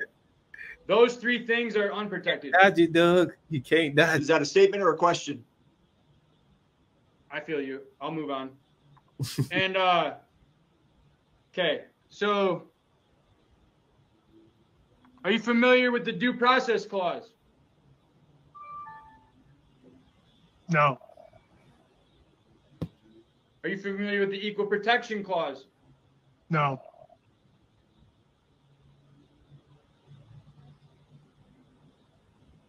Are you aware of what an individual's protected liberty interests are? No. Are you aware of the difference between a designated public forum and a non-public forum? No.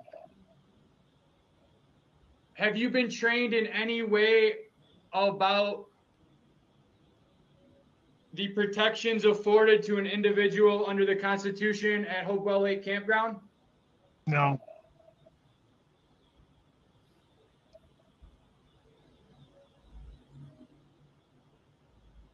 Did any of the other campers make statements prior to Mr. Myers being arrested? No. So no campers complain, no other camper. What about since then? Have any other campers complained about Mr. Myers' behavior? No, nobody knows. No what? No.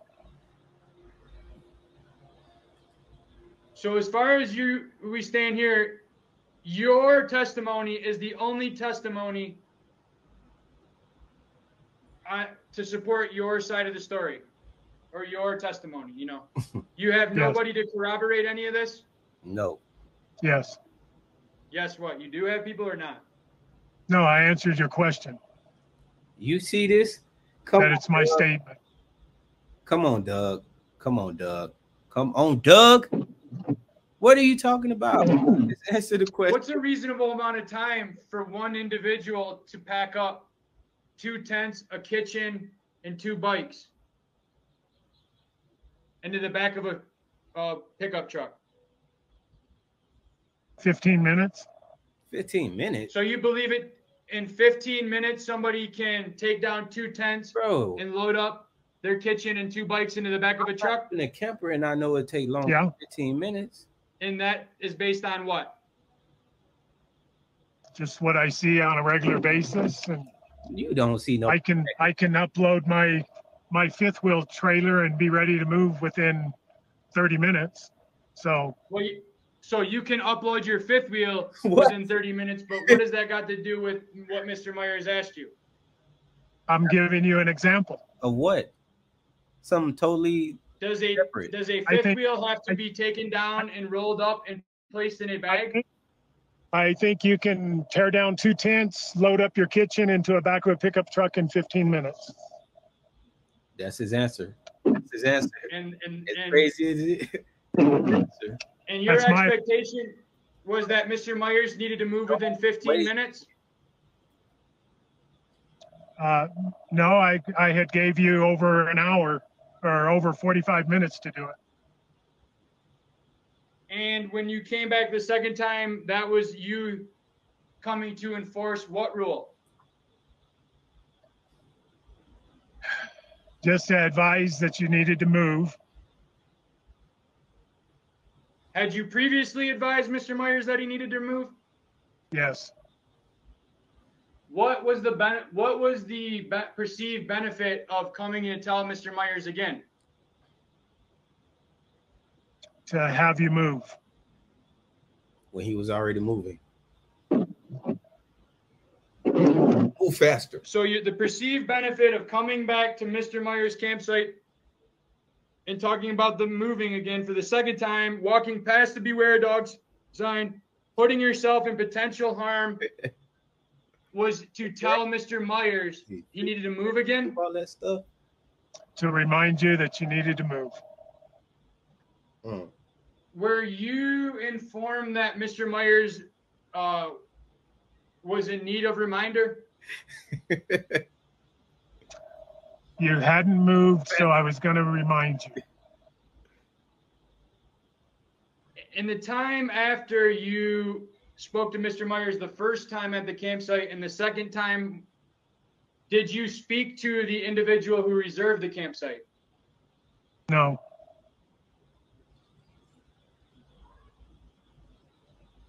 So you cannot testify if Mr. Myers and that individual agreed that he was in no rush? No. Is it possible that Mr. Myers spoke to that gentleman in the blue Chevy truck?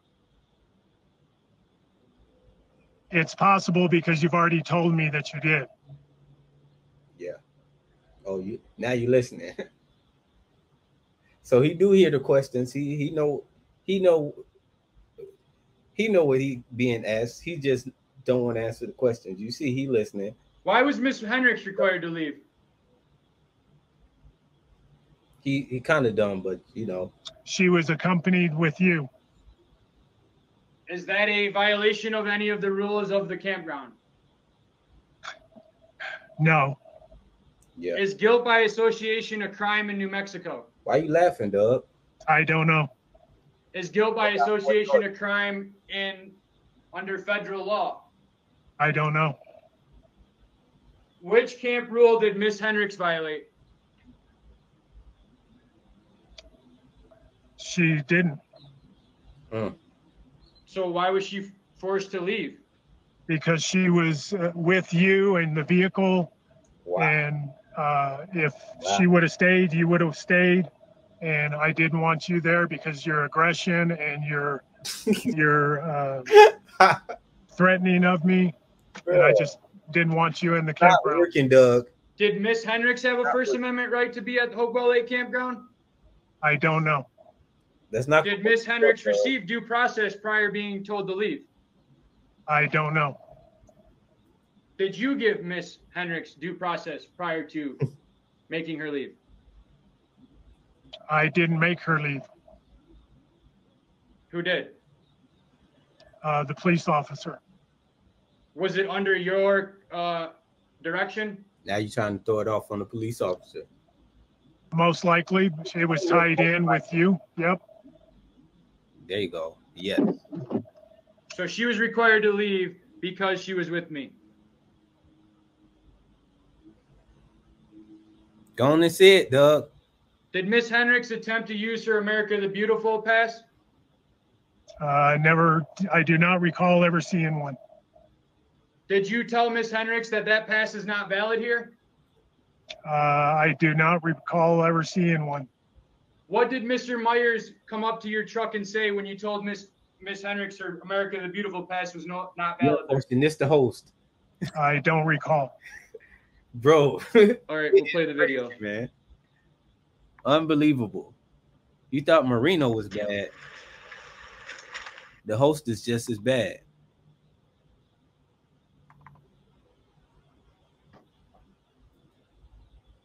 Y'all say what's up to Fosha, man. This is a public service. You want possibly on.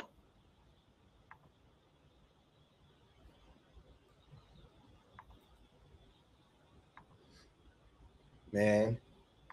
So he's been catching them in all type of lies, man. All type of lies. He won't answer questions. Monday, possibly. You're not gonna search it or something, are you? I'm an attorney. Yeah, no, I'm not gonna search. I'm not gonna search his phone. What are you doing with it? So.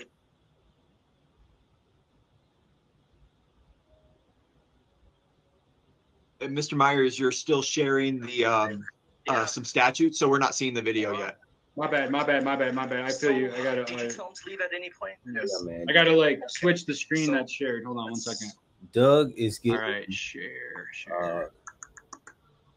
Torn apart. Yep. And he's still acting like, you know, what he thought was gonna happen is police show up, remove him, and then nothing else. He doesn't have to worry about it ever again. Till he realized that you can't do that.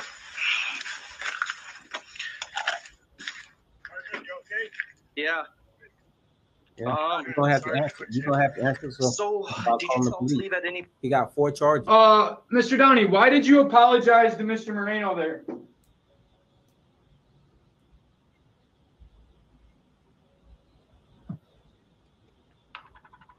Do what? Why did you apologize to Officer Moreno right there? Officer Moreno. Where did I apologize to him at? You ain't see it? Can you see the video? I see a screen, yeah. All right. Yes. Listen. Miranda versus Ohio. You know I'm an attorney,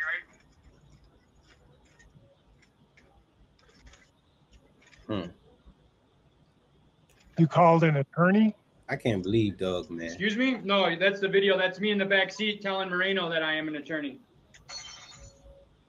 And so is my wife for the federal government. Oh. Oh, look at, oh my goodness. He felt. We know our rights if you feel me, but here we go. Oh my goodness. Yeah. That hurt Doug. Doug felt that one. Sorry to put you into that. All right, right there. You just stated, sorry to put you into that to Officer Moreno. What was that? What were you apologizing for? For him having to get into it with you and get hurt. Isn't that why you called him, though? One doesn't have the thing to do with the other. What's up, Bobby? You called Mr. Moreno, and when he spoke to you when he arrived at the campsite, you instructed him you wanted me removed. Appreciate you. Did you say I want him removed as long as you don't get in danger or whatever you're trying to insinuate here? No. You told him you wanted your authority enforced. Is that correct? Exactly. I'm sorry? You told Officer Moreno that you wanted your authority enforced. Correct. So what are you apologizing for? Go play with those kids. That he got injured. Did he get injured? I assume so. Based on what? Officer Lee saying he got a bloody nose. Is it possible he gave himself a bloody nose? I don't know. So you were just apologizing out of the kindness of your heart? I was being kind, yep. Okay, let's go back to the video. So, did you tell him to leave at any point? Yes. You did? Yes. Okay. So, that's just to reiterate. That's a lie right there. Kind of just tell me everything again, because I'm a little. Bottle of water? Yeah, do you have one? Yeah. Was your dog restrained in this video? Yeah. So when he took that site that he wasn't. Which site was 21. it? 21. And I told him he couldn't be there because it was already rented. He's fine. He's ready. Okay, make sure that dog is, because that's. Is the dog on a leash? He's in the trailer. So is he restrained in the trailer or is he on a leash? He's restrained within the trailer. So there are methods of restraint other than a leash? Yes.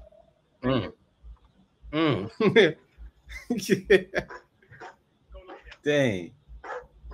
I got an answer. Dang, he keeps catching me. He keeps catching me. I told him it was already rented out. And he said, no, it ain't.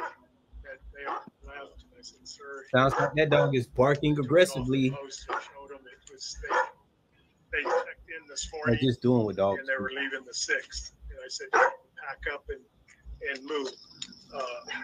And then he didn't do anything, and I seen him get on his bike and take off.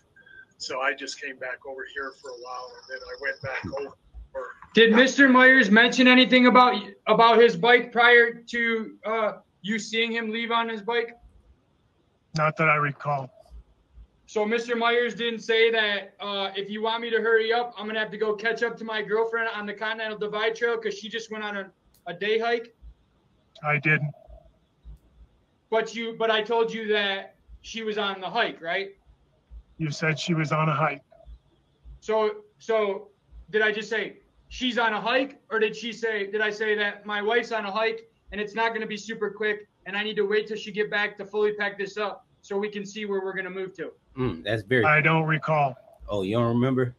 You only recall me telling you that my wife was on a hike. So you don't listen. That's all I recall. Where's your memory, man? Where's your memory, Doug? If you can't remember.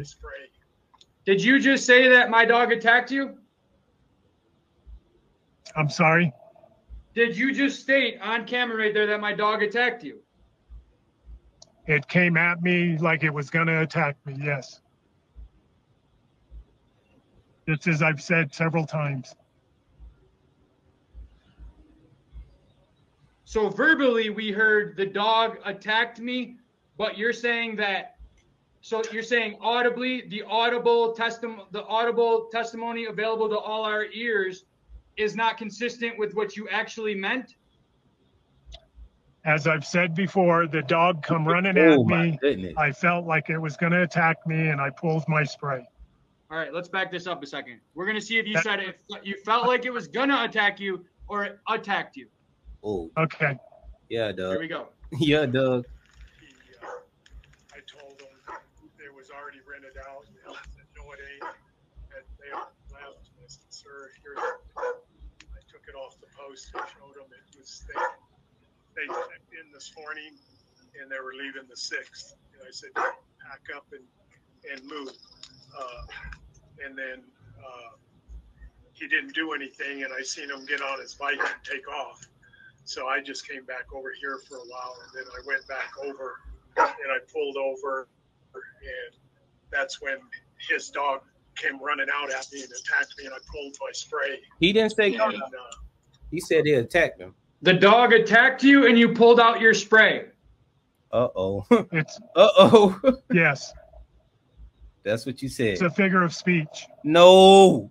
Do you feel like you should use figures of speech when you're giving testimony to law enforcement? Doug. Or do you feel like you should tell the truth, the whole truth, and nothing but the truth? No, Doug. That was the truth. The dog come running at me like it was going to attack me, and I pulled out my spray. Doug, no. Is that what you told Officer Doug. Moreno, though? It's, you know, it's a word of semantics. What's up, Mitch? Do you feel giving testimony in a police investigation is semantics? I've gave the same statement here. I don't know how many times during this last 2 hours that When the this dog video started, you said that the dog attacked you. come running at me, acting like I was going to be attacked, and I pulled the spray. So that's the same thing I've said for 2 hours. Yeah, that's What you said today. That's what you're saying now, right? That's what you say. That's what I've said the whole time. But I just showed you a video of something different. So are you saying that that video is not you? No, It's a figure of speech. No, Doug. Do you feel somebody should be arrested for figures of speech? That's not my decision. Is it your decision to decide whether to tell the truth or not? I've been telling the truth the whole time. No way. I'm just asking you if it's your decision. I didn't ask you if you were telling the truth or not. I'm asking you, are you the one who decides to tell the truth or not? Can't even answer the right It is way. my policy to be honest and tell the truth. So you feel like by telling the police officer on 3 occasions that the dog attacked you, as well as a mission, you feel that Crazy. that was being honest? I didn't say that. What do you You mean? didn't The say dog what? at me, acting like it was going to attack me, That's not what you said, Doug. and I pulled my That's spray. not what you said, Doug. That's what you're saying today, Mr. Downey, on 9/12. That's what I said before too. That's what, Did you not hear that's the what you video? said? You said that the dog acted like it was going to attack you? Yep. Wow. Okay, Wow, let's play that again then. Let's play it again, Doug. No, I know what that You've says, asked your but question. Let's No, move let's on. play that again. You've asked your Doug. question. Move on. Let's play. No, let's play it again, Doug. Maybe I'm confused. Yeah, maybe. Then you can watch it on your own time. We're getting into 2 hours, and you're I covering the feel you. same I feel thing. you. No, no, Kent. I just am trying to clarify. I want Mr. Downey to be able to explain why he said one thing but meant another, involving a law enforcement investigation. And I think you did that very thoroughly. Boy, I appreciate that. I know. I respect you. All right, so let's. Yeah, like you said, I only got a few. We'll get through this, right? Okay, because I'm not gonna sit here and beat him I down. don't like that, Kent. Let him play it again. Here we go. Did Miss Hendricks attempt to pay you for the campsite? no. You're lying. Did she come up to the car? I don't trust nothing. She did. She run up from the campsite 18 up to the road to talk to me. And what did she tell you? I don't recall everything exactly. Here, let's play the video. Right. To help you recall here. Let's see. Boy. I think his charges were dropped. Yeah, I think they were dropped. He only 3 of the charges stuck, and I think they were dropped. But he was originally charged with 4, I think, or something like that. We're gonna see though. I'm still following up with this. All right. So remember, I just asked you what Miss Hendricks said to you when she came up to your car. It's crazy, man. And I told you, I don't know. Okay. I'm going to show you what you told Officer Moreno she said. Here you go. That's between you and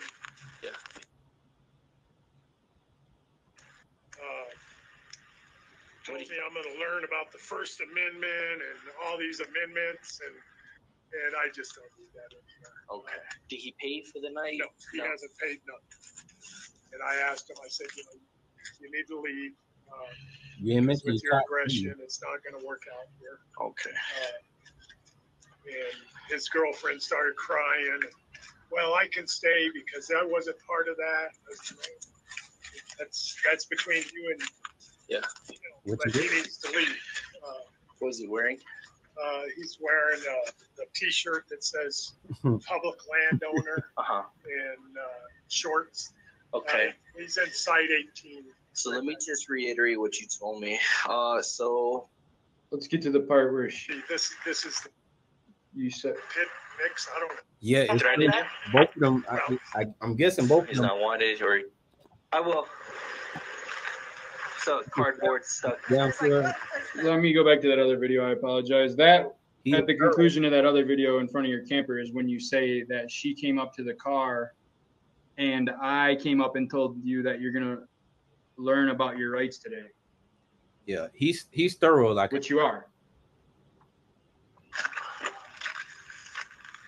I don't know if he's actively. This is the entire arrest. Oh, but let's go to this one, leaving camp.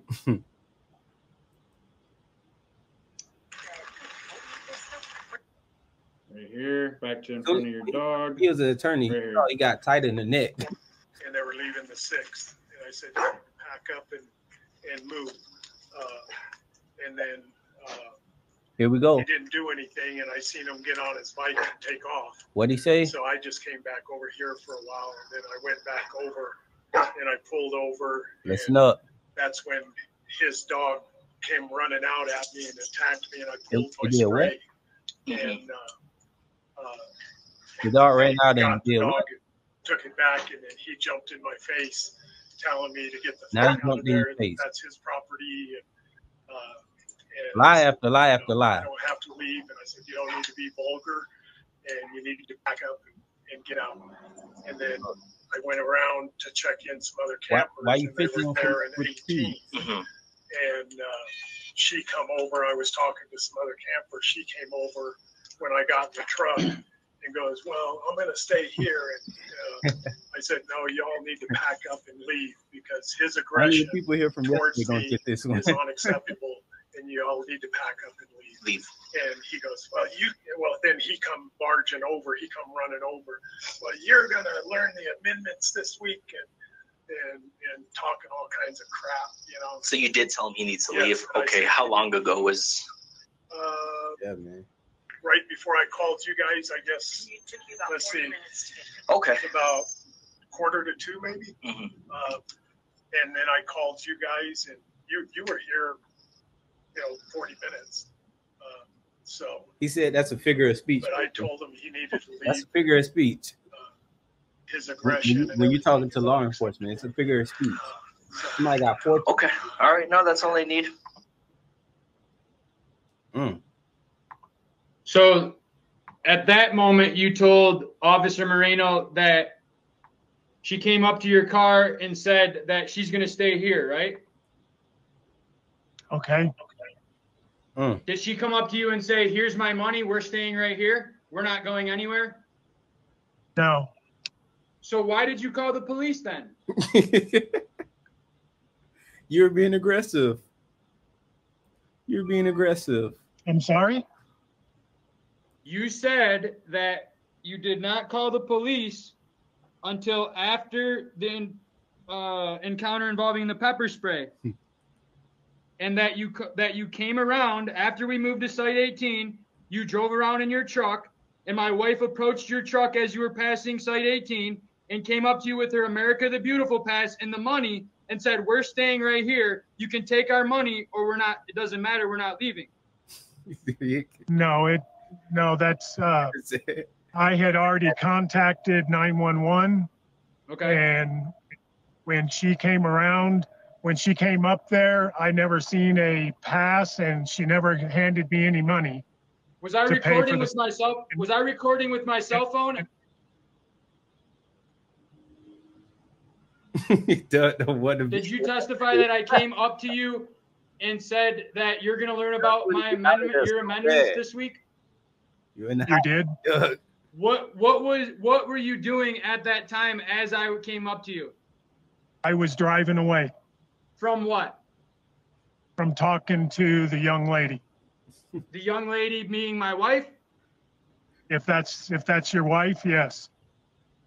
Is it the young lady you told who had to leave because she was with me? If she was with you, yes. I'm asking you, did the young lady that you referred to there on the body cam, is that the same young lady that was with me? Yes. So the young lady, as you refer to her, came up to your truck and you told her she had to leave. And after you told her she had to leave, Mr. Myers came up to your truck? Yes. And what did he say? He said I was going to learn the amendments and the First Amendment and something else and call law enforcement. And I said I had already did, and I drove off. So Mr. Myers told you, go ahead, call law enforcement. Yes, sir. Did he indicate why he was comfortable with you calling law enforcement? He didn't. He didn't refer. Did you hear him say, it's my First Amendment protected liberty interest to be here? Nope. You just heard him say, it's my amendment? I never heard him say it was my amendment. He said you stated you were going to teach me the amendments. Yeah. Which amendments? I don't know. The First Amendment, I don't know. No. You said you were going to teach me the amendments. Are you receptive to learning about the amendments? I am not from you. Are you aware that you are a camp host on a traditional public forum? I feel like you asked this question probably about an hour and 30 minutes ago. Are we covering any new ground? Yeah. And was he saying? I heard you, Mr. Walquist. I respect that. Crazy, man. Was he saying something at the same time? Yeah. He's. Go ahead and answer, mister. Questions over and over. Okay. Oh man, Doug is unbelievable, man. This is crazy. You're sharing your screen and we can see your questions. I don't know if that bothers you or not. No, I feel you. I respect that, sir, for sure. Even though I'd mail them to you right now.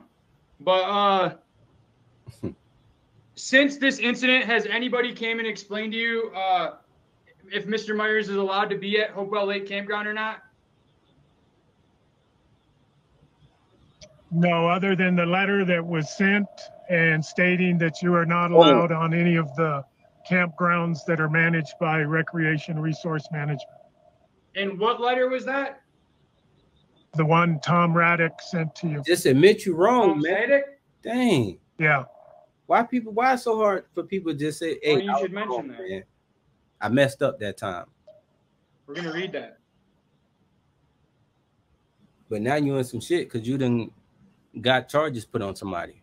So you believe that Mr. Myers was sent a letter saying he can't enter which specific property? Still don't want to learn. Campgrounds managed by Recreation Resource Management of America. When is the last time you spoke to Mr. Zadek? It's been a while. Did Mr. Zadek follow up with you and inform you that the Forest Service would vehemently disagree with you? It's crazy. No.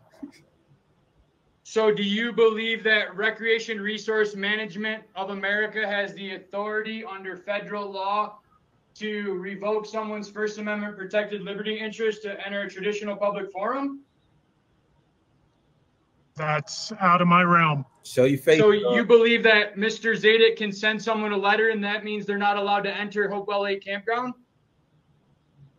Again, that's out of my realm. So what happens if I show up tomorrow night to camp at Hopewell Lake Campground before my court date? I'll call 911 and ask them to remove you. And do you expect that they'll remove me? For what? I'd anticipate that. And you would anticipate that based on what? based on the letter, Which letter? the letter you're referring to. Can you provide a copy of it to Mr. Walquist? I believe you have it. No, to Mr. Walquist. I'll have them send it. You'll have him, as in Mr. Zadig, send it to Mr. Walquist? Yes. Do you believe that letter has any actual... I don't know. That's beyond my realm. So you would call 911 in lieu of that letter, but you're not sure if that letter has any authority. Yeah. Wow. Do you clean the toilets at Hope Campground? Well, yes. I do. Do you get paid to clean the toilets? I do. Do you get paid What- by Recreation Resource Management of America? What does that have to do with this? Don't worry about that. Just answer the question. I think the last question was whether or not you get paid by the company, and I keep forgetting the name. Do you get paid by that company? Recreation Yes. Resources. Yes, you get paid for them by them. Yes, Do you collect the camping fees at Hope Campground? I do. And who do you turn those into? The company. Who specifically at the company? Laura Blanc. Does she also maintain the record of everybody that stayed at Hopewell Lake? Bro, I don't I believe so. Is Hopewell Lake Campground open to the public? Yes. Are you aware of any no trespassing signs at Hopewell Lake Campground? No. Wow. Are you aware of any federal laws or rules or regulations that cover trespassing on National Forest land? No. Are you so is it possible that there's not trespassing is not a crime on federal land? I don't know.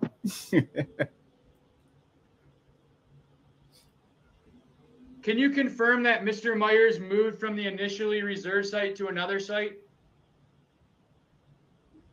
I'm sorry? Huh. Did Mr. Myers move from site 21 to site 18 prior to being arrested? Golly, bro. Yes.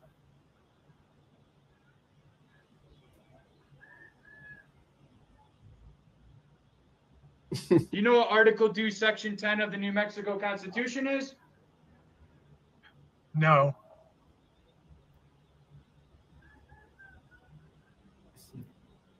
Do you believe in the Constitution? I do. Do No, you think the Constitution is important? the hell you don't It is. the Constitution, man. Do you think people should have civil rights? They do. They do what? They do. What? Do you think people should have civil rights? If, Yes. if that ain't Do you believe if someone has their civil rights violated, the person responsible should be held accountable? Sure.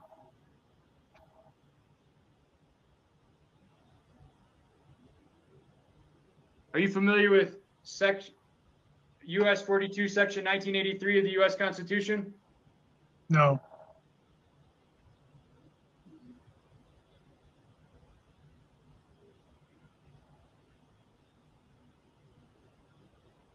What is the penalty for somebody not paying at Hopewell Lake Campground?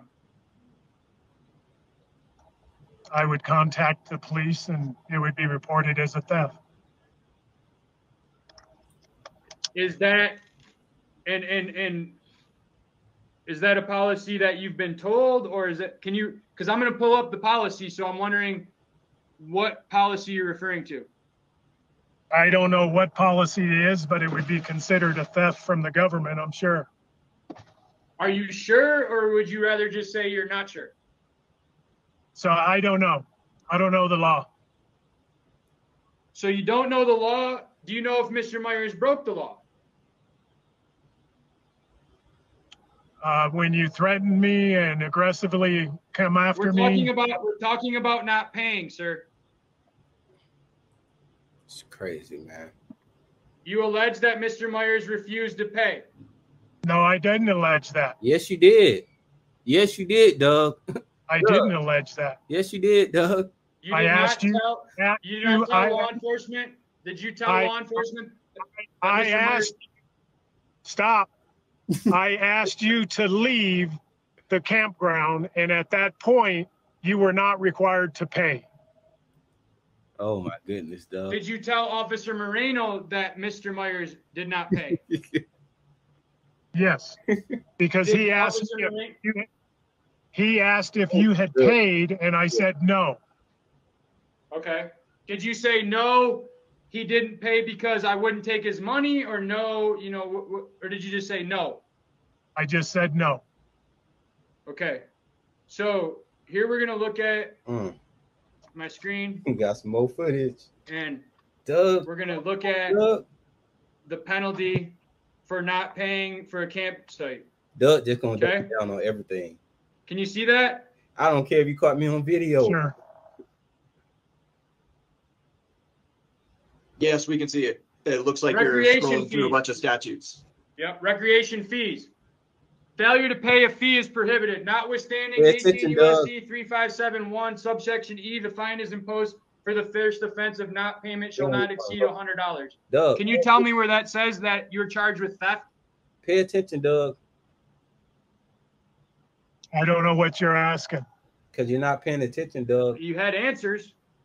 Do you need me to clarify what I'm asking? Bro, this is crazy. What is the question? Doug. What is the penalty for not paying for a campsite? You just read it. Is that your statement though? No, that's the code right there that you're reading. Okay, I'm asking you what your belief is. Man. Doug is crazy. My belief would be it would be theft from the government, which would apply to that code, and you could be charged under that code. So it's your belief that this code is not the actual code?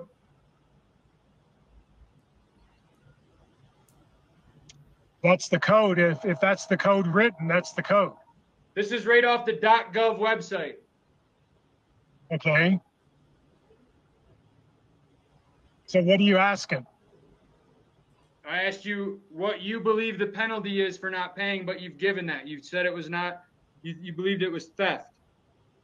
So we'll move on. So here we go. Let's get to, okay. Did you see Mr. Myers engage in fighting? No. Did you see Mr. Myers address any offensive, derisive, annoying communication to another person who is lawfully present when such communication has a direct tendency to cause acts of violence by the person to whom individually the remark is addressed? Hold on, y'all. Let's talk about Doug's demeanor right now. He is acting like he's not the one that caused all of this mess.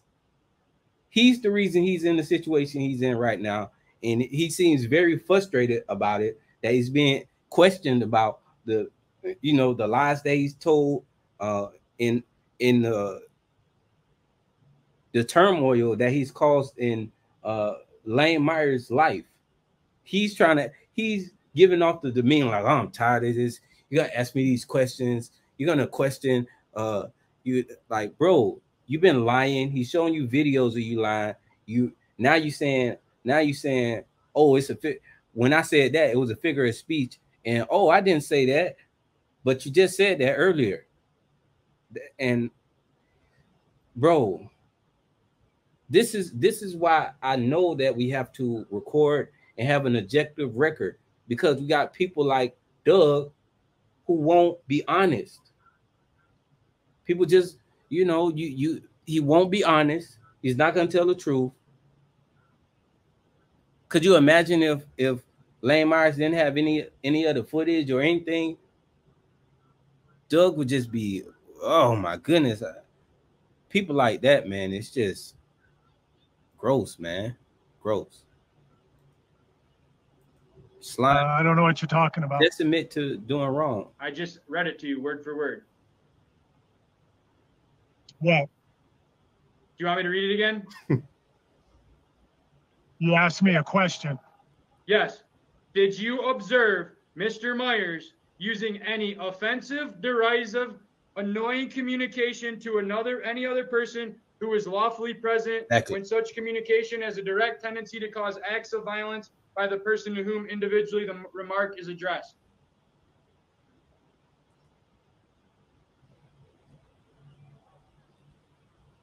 Are you referring to threatening me and cussing at me? Bruh.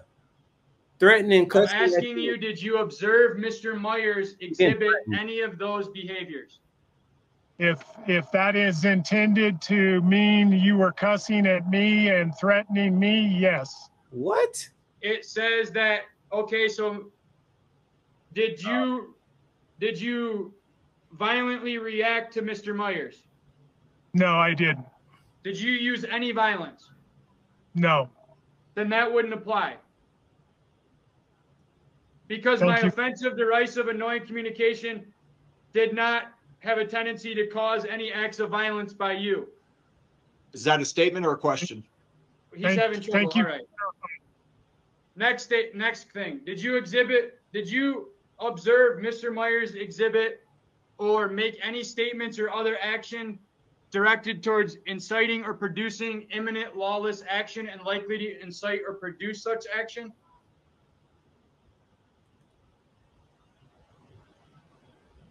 I don't know. Did you observe Mr. Myers exhibit or behave in a way that would cause public inconvenience, annoyance, or alarm by making unreasonably loud noise? No. Those are the elements of disorderly conduct at Hopewell Lake Campground. Okay. Sad. Thank you. Sad. Do you believe you gave any false, fictitious, or fraudulent report or other information to any Forest Service officer engaged in or on account of the performance of their official duties, knowing that such report or other information contains false, fictitious, or fraudulent statement or entry? Look at Doug. No. Look at him. Look at Did you tell the Forest Service that my dog attacked you? No, that it ran at me and I pulled my mace to prevent that. Did you use the words, my dog, Mr. Myers' dog attacked you? No. Now you lying. You lie. You did not use the words, dog attacked me? You know, I don't know. Now you don't. You literally just watched a video that showed it. I just, we've gone through this how many times in the last 2.5 hours? You put yourself in this position, sir. Let's just remain professional. Yeah. Can we clarify the question? Because I believe your question was whether or not he told the Forest Service about getting attacked with a dog, whereas the video we watched, I believe that was with the, Mr. Walker, with the officer. Mr. Walkus, you are 100% correct. That's why I was so confused, why he was confused, referring to his previous statements about Moreno. So let's ask a clearer question. Thank you. My question is specifically to the Forest Service employees, not your supervisor, not Officer Moreno, not anybody else, Miss Jennifer, or any other Forest Service you spoke to. Did you tell them that my dog attacked you? No, I said that the dog came after me or came at me and I pulled my mace to protect myself. So if the report that was given to me from Miss Jennifer contains the statement that you aver that the dog attacked you, that's incorrect? It's a matter of interpretation. Attack. If it's running after you, if it's running at you, that could be considered an attack. No. So this is not philosophy cast, sir. This is a court of law. It's words. Words matter. Technicalities matter. Legal definitions go by words. The dog attacked me. it came at me like it was attacking me, and I pulled my mace. I've said That's that what you over, told- over and over and over and over and over. That don't make it true, Doug. No, it's not over and over, sir. There seems to be some confusion. This is the first time I asked you if you told anybody employed by the Forest Service if my dog attacked you. We've already went over the situations where you addressed Moreno about the dog attacking you, and you informed me that that's what you said, but that's not what you meant. So I'm referring to the forest. Miss Jennifer, or anybody else, did you give the figure of speech? Did you use the words? Is it possible that you said his dog attacked me in this to a Forest Service in the statements you gave to a United States Forest Service officer? We did cover this at 1:15. I'm scrolling through the transcript, and you asked him about the statement he gave to Jennifer at 1:16 p.m. About the there are dog? things about the statement there. So that's over an hour ago. About the dog? Let's just ask the question, Mr. Downing, answer it again, and let's move on. Respect. So to the best of your knowledge, we'll just move on. Dog. Are you aware of any code you can point to on these rules posted at the campground where we could, Mr. Walquist and I would be able to view what you believe to be the rule that Mr. Myers broke? Could you point, Mr. Walquist and I, to that rule on the sign that now that you've seen the sign? Because this, what's scrolling in front of you is exactly what's posted at the campground. Okay, no, I can't. Okay.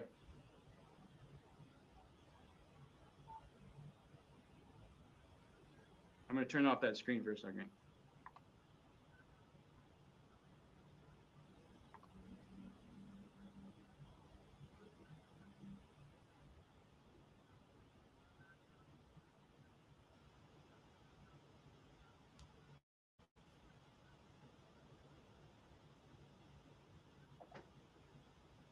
Should be close to, I'm just going to scroll through. Other than cleaning the toilets, what else do you do at Hopewell Lake Campground? Take care of the campsites, clean the fire pits, pick up the trash from everybody, collect money July at the 1st? lake. Go ahead, sorry, go ahead.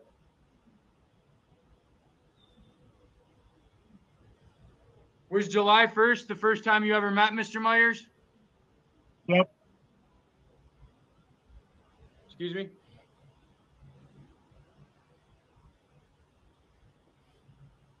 Was July 1st the first time you ever met Mr. Myers?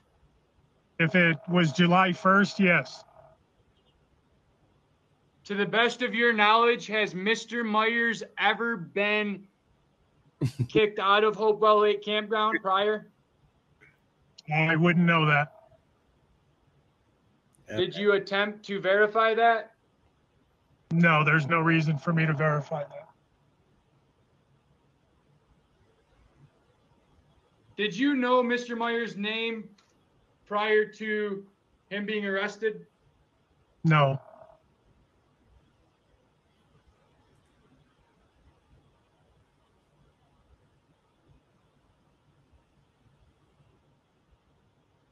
To the best of your knowledge, has Mr. Myers ever been banned for trespassing on National Forest land? I don't know. Yeah, man. Doug is wishing he could disappear right now. But I don't feel bad for Doug because Doug put himself in this situation. Lies after lies after lies, all because you didn't like the way he spoke to you. Come on, man. All this because you didn't like the way he spoke to you. Is Miss Hendricks allowed to return to Hopewell Lake Campground? I don't know who that is. He probably said, "Get the young lady out of my face" or something. Oh. You know, or stop bothering me. I hurt you the first time. We're moving. I'd have to get verification. Why From you who? coming over here? That's probably what he was doing. From the Forest Service and Recreation Company. You would need to get verification that Miss Hendricks is allowed to enter Hopewell Lake Campground. Man, when he first said that, is As far as I know, if you're coming in with her, I would have to get verification. Can you do that throughout? Is that something you can do quickly here right now for both of my and Mr. Walquist's benefit? No, I can't. I'm on the phone with you. So that's something you would need to contact your supervisor about? Yes. Have you spoke to John Serrano? I don't even recall the name. He's a employee of the Forest Service. Yeah, I don't know who he is. Let me read this statement you claim. While witness and employee statements vary greatly from yours, my call today was to give you an opportunity to share your side of the story. Since you hung up on me, the chance is now past. When you entered a rented reservation site and were asked to move to one of 3 available sites, a simple "sorry, I will get on it right away" would have been enough. You admit you were given the choice of 3 sites in your statement. We tried in that moment to solve the issue for you. A simple "thank you" and "we will take that site and move on as soon as possible" would have been the end of the situation and the start of your holiday weekend. Your escalation of the situation and aggressive demeanor left our employee no choice but to return to his camper and call 911. This is company protocol for this type of situation. 911 dispatched the state of New Mexico police. The officer interviewed our employee first and then came to speak to you. Long story short, you physically assaulted a law enforcement officer by punching him and breaking his nose. Then he and the backup officer had to wrestle you to the ground, arrest you, and take you to jail. what? Post-incident, they informed our employee of the situation, and your family was asked to leave by law enforcement due to your actions, not ours. Thus, the reason you spent 3 days in jail, your aggressive nature, unwillingness to move, and comply with a simple request is the sole problem. Your actions with the state police are yours to own up to also. We will, however, support and help any investigation leading to any charges brought upon you due to your actions that day. After reviewing the situation in its entirety, understanding your propensity for aggressive behavior, and speaking to U.S. Forest Service representatives, I too have a request. Please do not contact, speak to, approach, or enter any RRM of A operated facility nationally. Your name has been sent to our corporate office, permit managers, and infield hosts. Wow. If they see you in these facilities or are approached, they have been instructed to call 911 and stay in their RV until law enforcement deals with you. If you wish to communicate with our corporation, your legal counsel may contact me direct. Violations of this request will be seen as harassment and threats to our safety. So that's the letter you believe means I can't come to Hopewell Lake.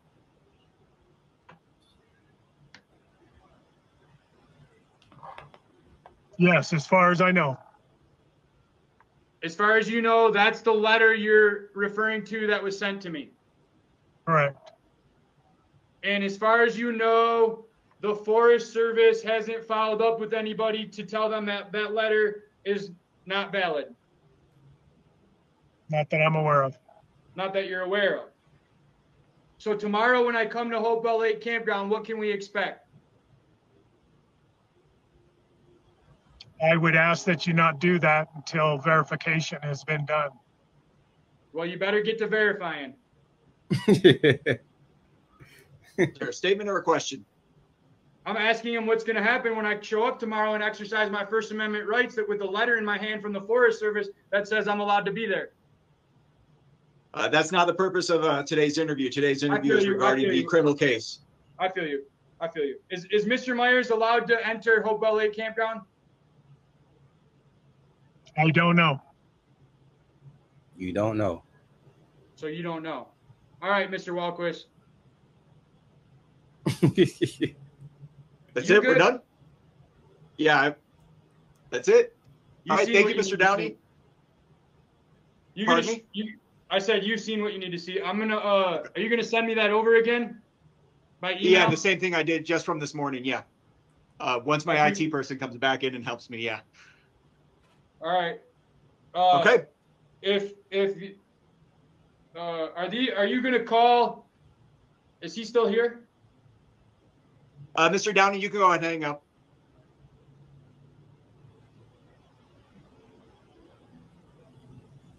Are you calling him at the hearing? Not on Thursday, no. What about Marino? Yeah, Marino plans on being there. At the pre-trial or because technically you didn't file this case, okay? Moreno did. He initiated all this. It was an officer prosecution. The only reason I got you on here now is because I demanded a jury trial.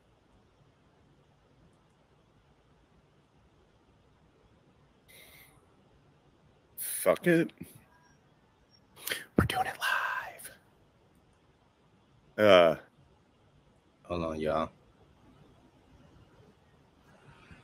What the heck?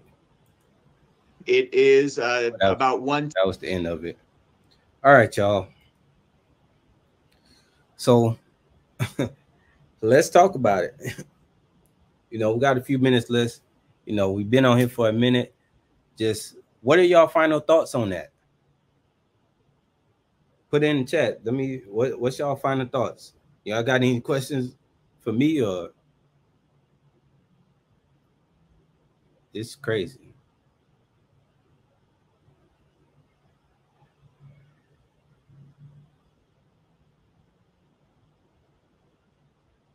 Yeah, man, it's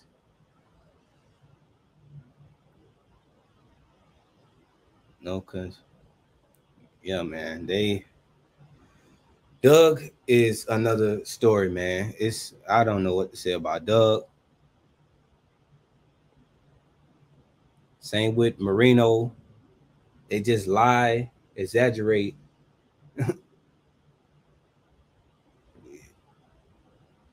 Doug continued to double down. he continued to double down on it. He would lie, go back.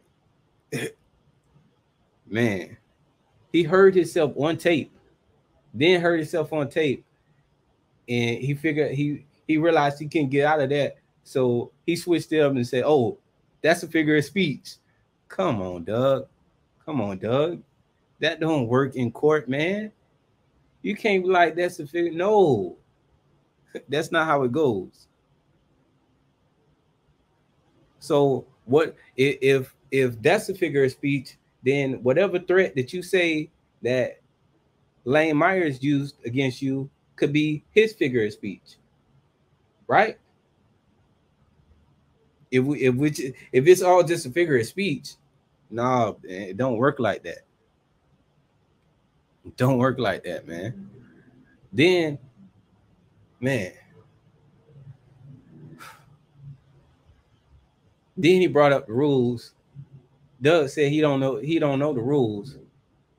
So then later on he talks about the rules as if he knows the rules. Man.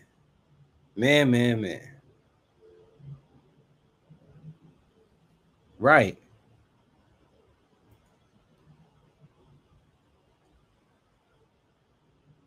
Folsom, you're gonna love it, man. It's crazy. It's crazy, man. And you know, if you're not already subscribed to Lane Myers' channel, man, what he did was simply incredible. To be able to question somebody for this long and stay on focus and stay on point, like he did, and not let him get away with certain things, I think was brilliant, man.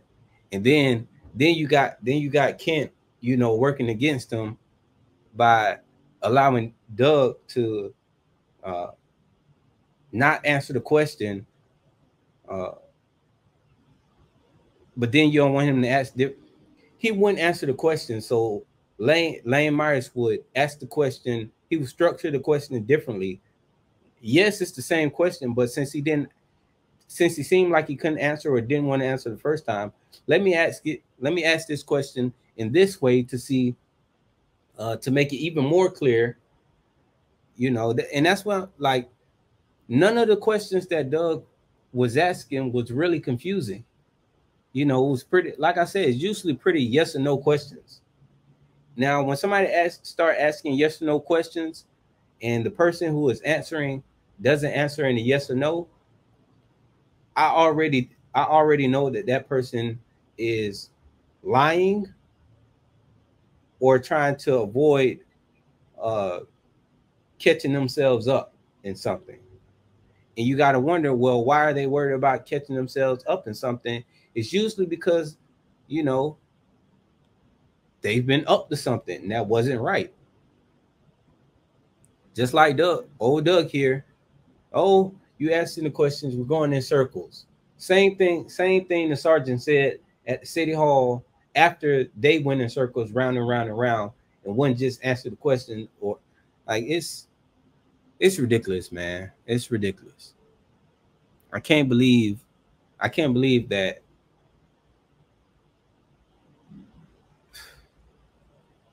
this is real life, man. People really like that.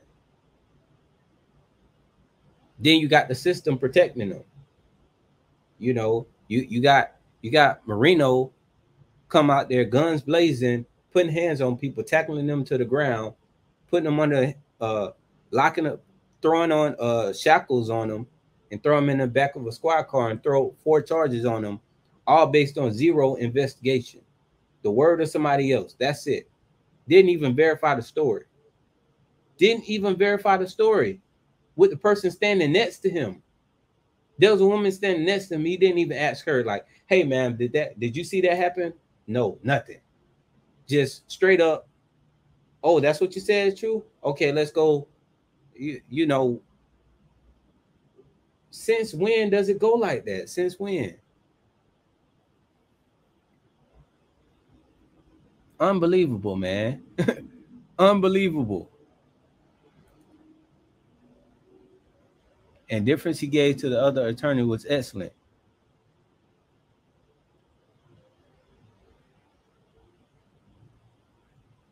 Exactly.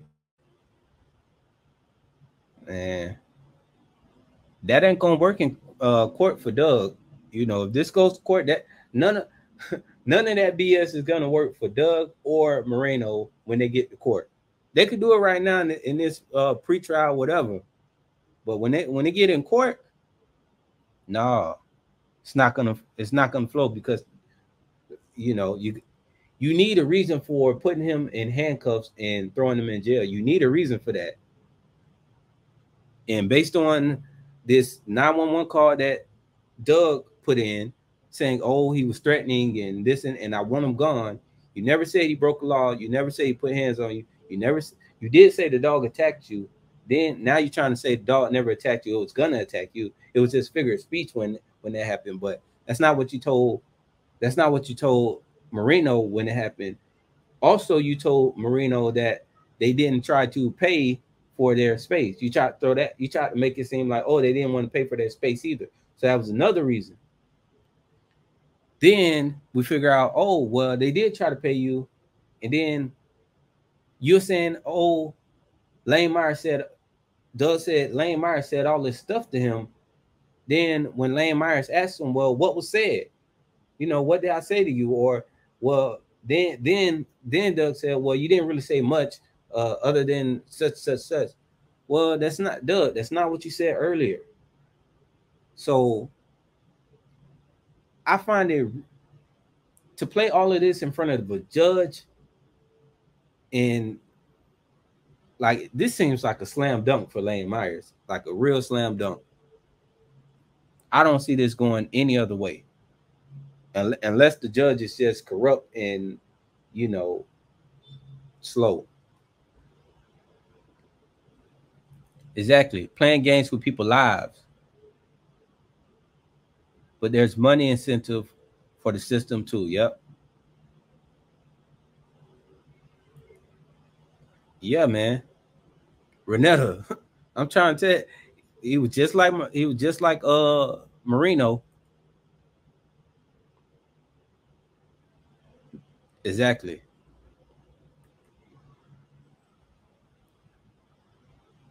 So really, I think Lane Myers got a suit with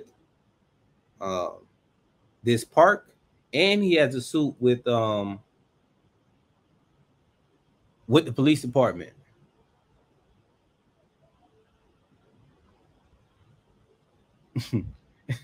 Yeah, Scarecrow. Y'all remember?